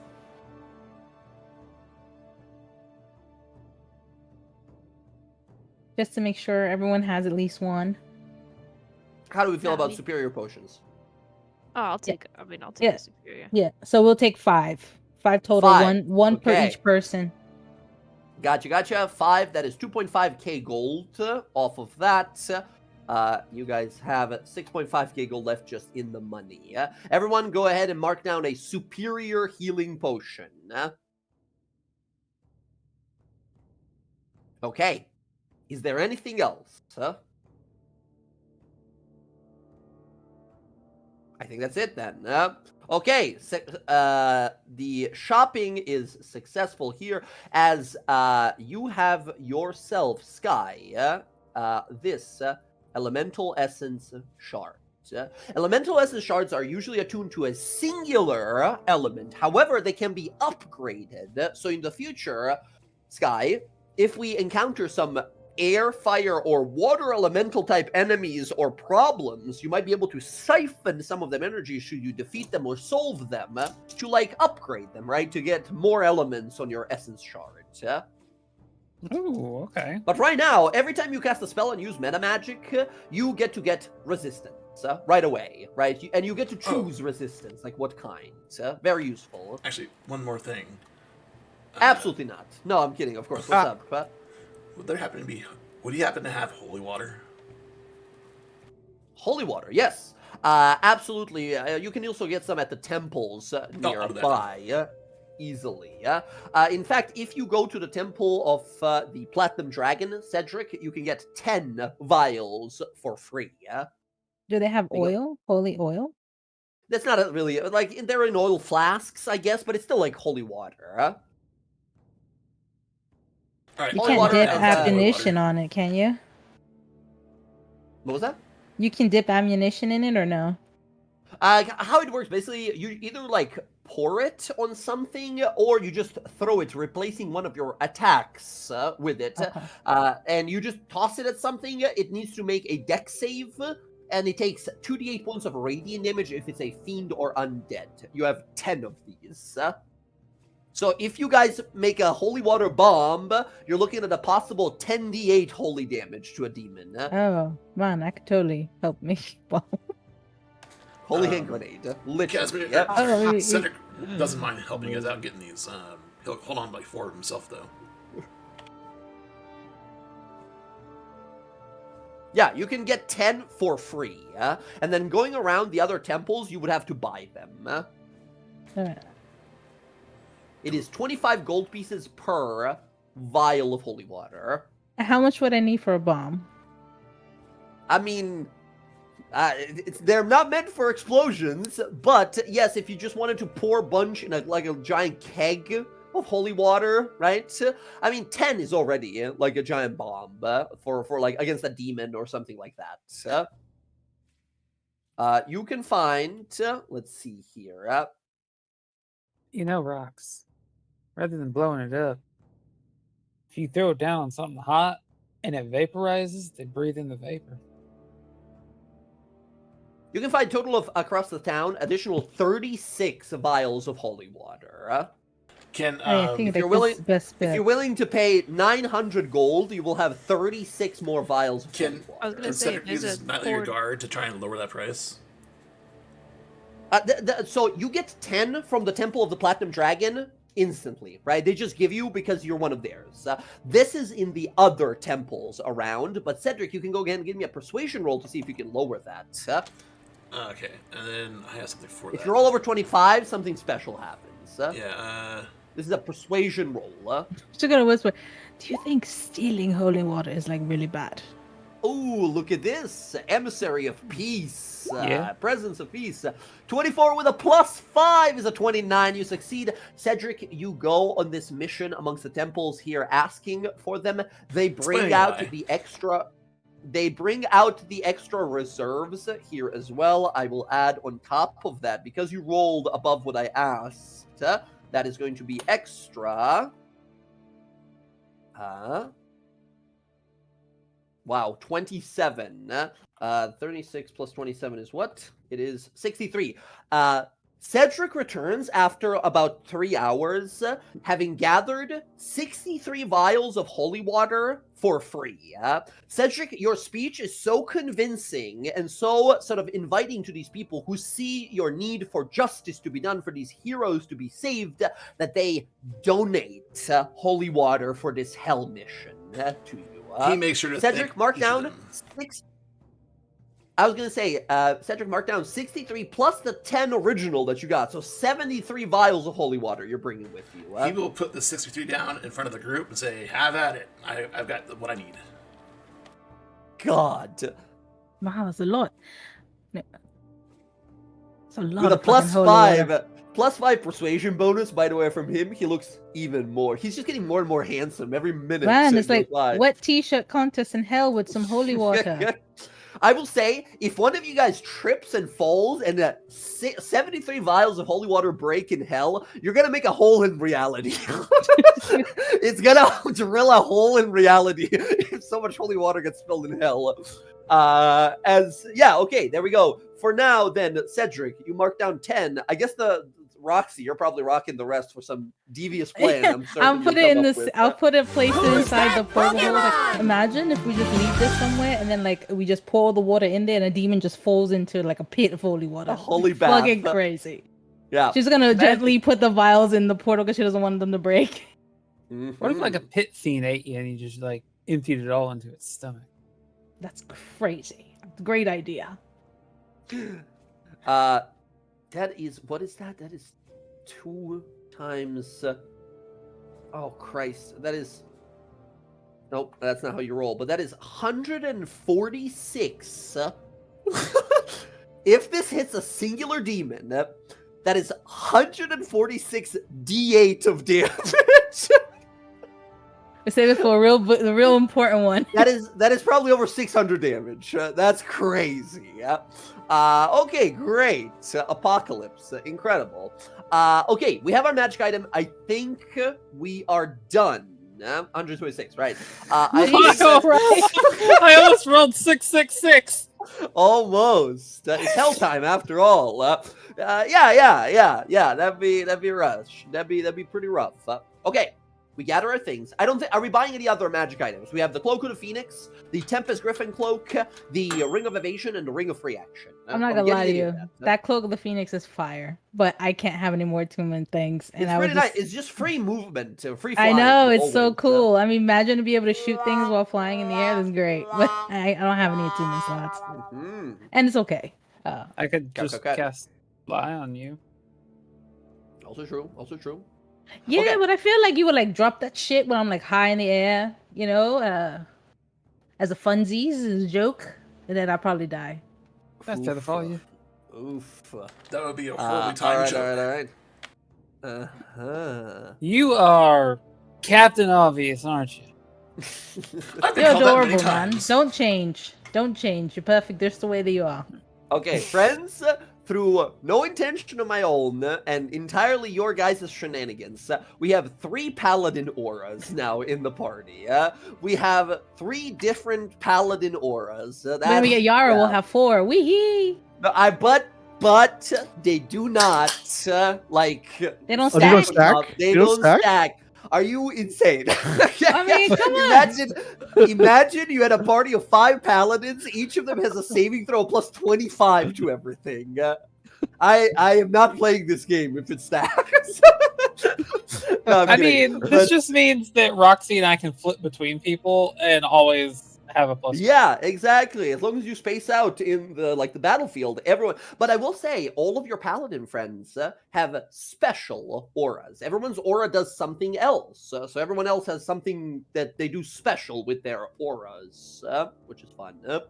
All right, but friends, as you all gather, as we head over to Vasil on the last stop to speak and learn about hell, and next time we are heading our way to Avernus. Yeah. Next Oh, fuck. time, adventure takes a turn for the damned and blazing hot. Until then, friends, we're going to end the session for tonight. Thank you all so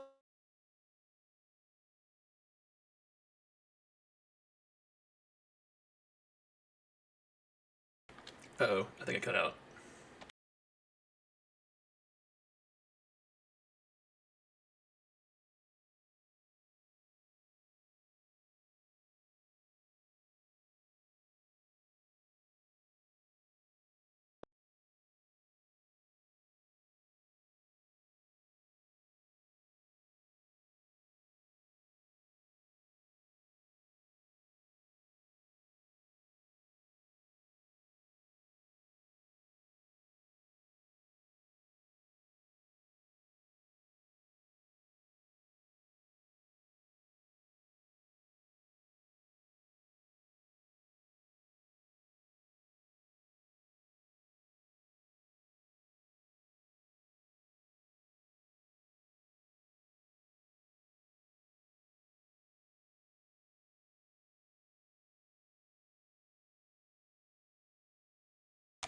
Uh-oh, I think my internet paused.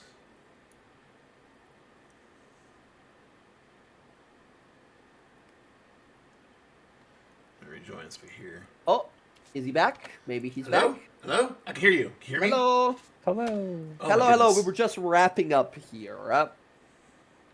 All right. I was just saying, everyone, take care, and I will catch you all very soon. Peace Night. and good night from me. Good Goodbye. night, everybody. Bye. That was a lot of fun. It was. I did not like- expect you guys to take Cedric as hot. Oh my goodness, this is gonna be interesting. What'd you? What do you mean? How do you not look at that picture? How do you not expect us to go? Wow, he's kind of hot. He's I a had to- 1,000 hot. 1,000%. It'll be fun. He's also kind of Throws down muscles and a so- chiseled jaw. Listen, Roxy's a fan of muscular men. She's just like, this is the life. I mean, this is great. I mean, I didn't expect him to look like that. That's fucking hilarious. This guy had to pause. Like, wow, that just looks like a younger Kai. What the I fuck? know, that's why I said that to you.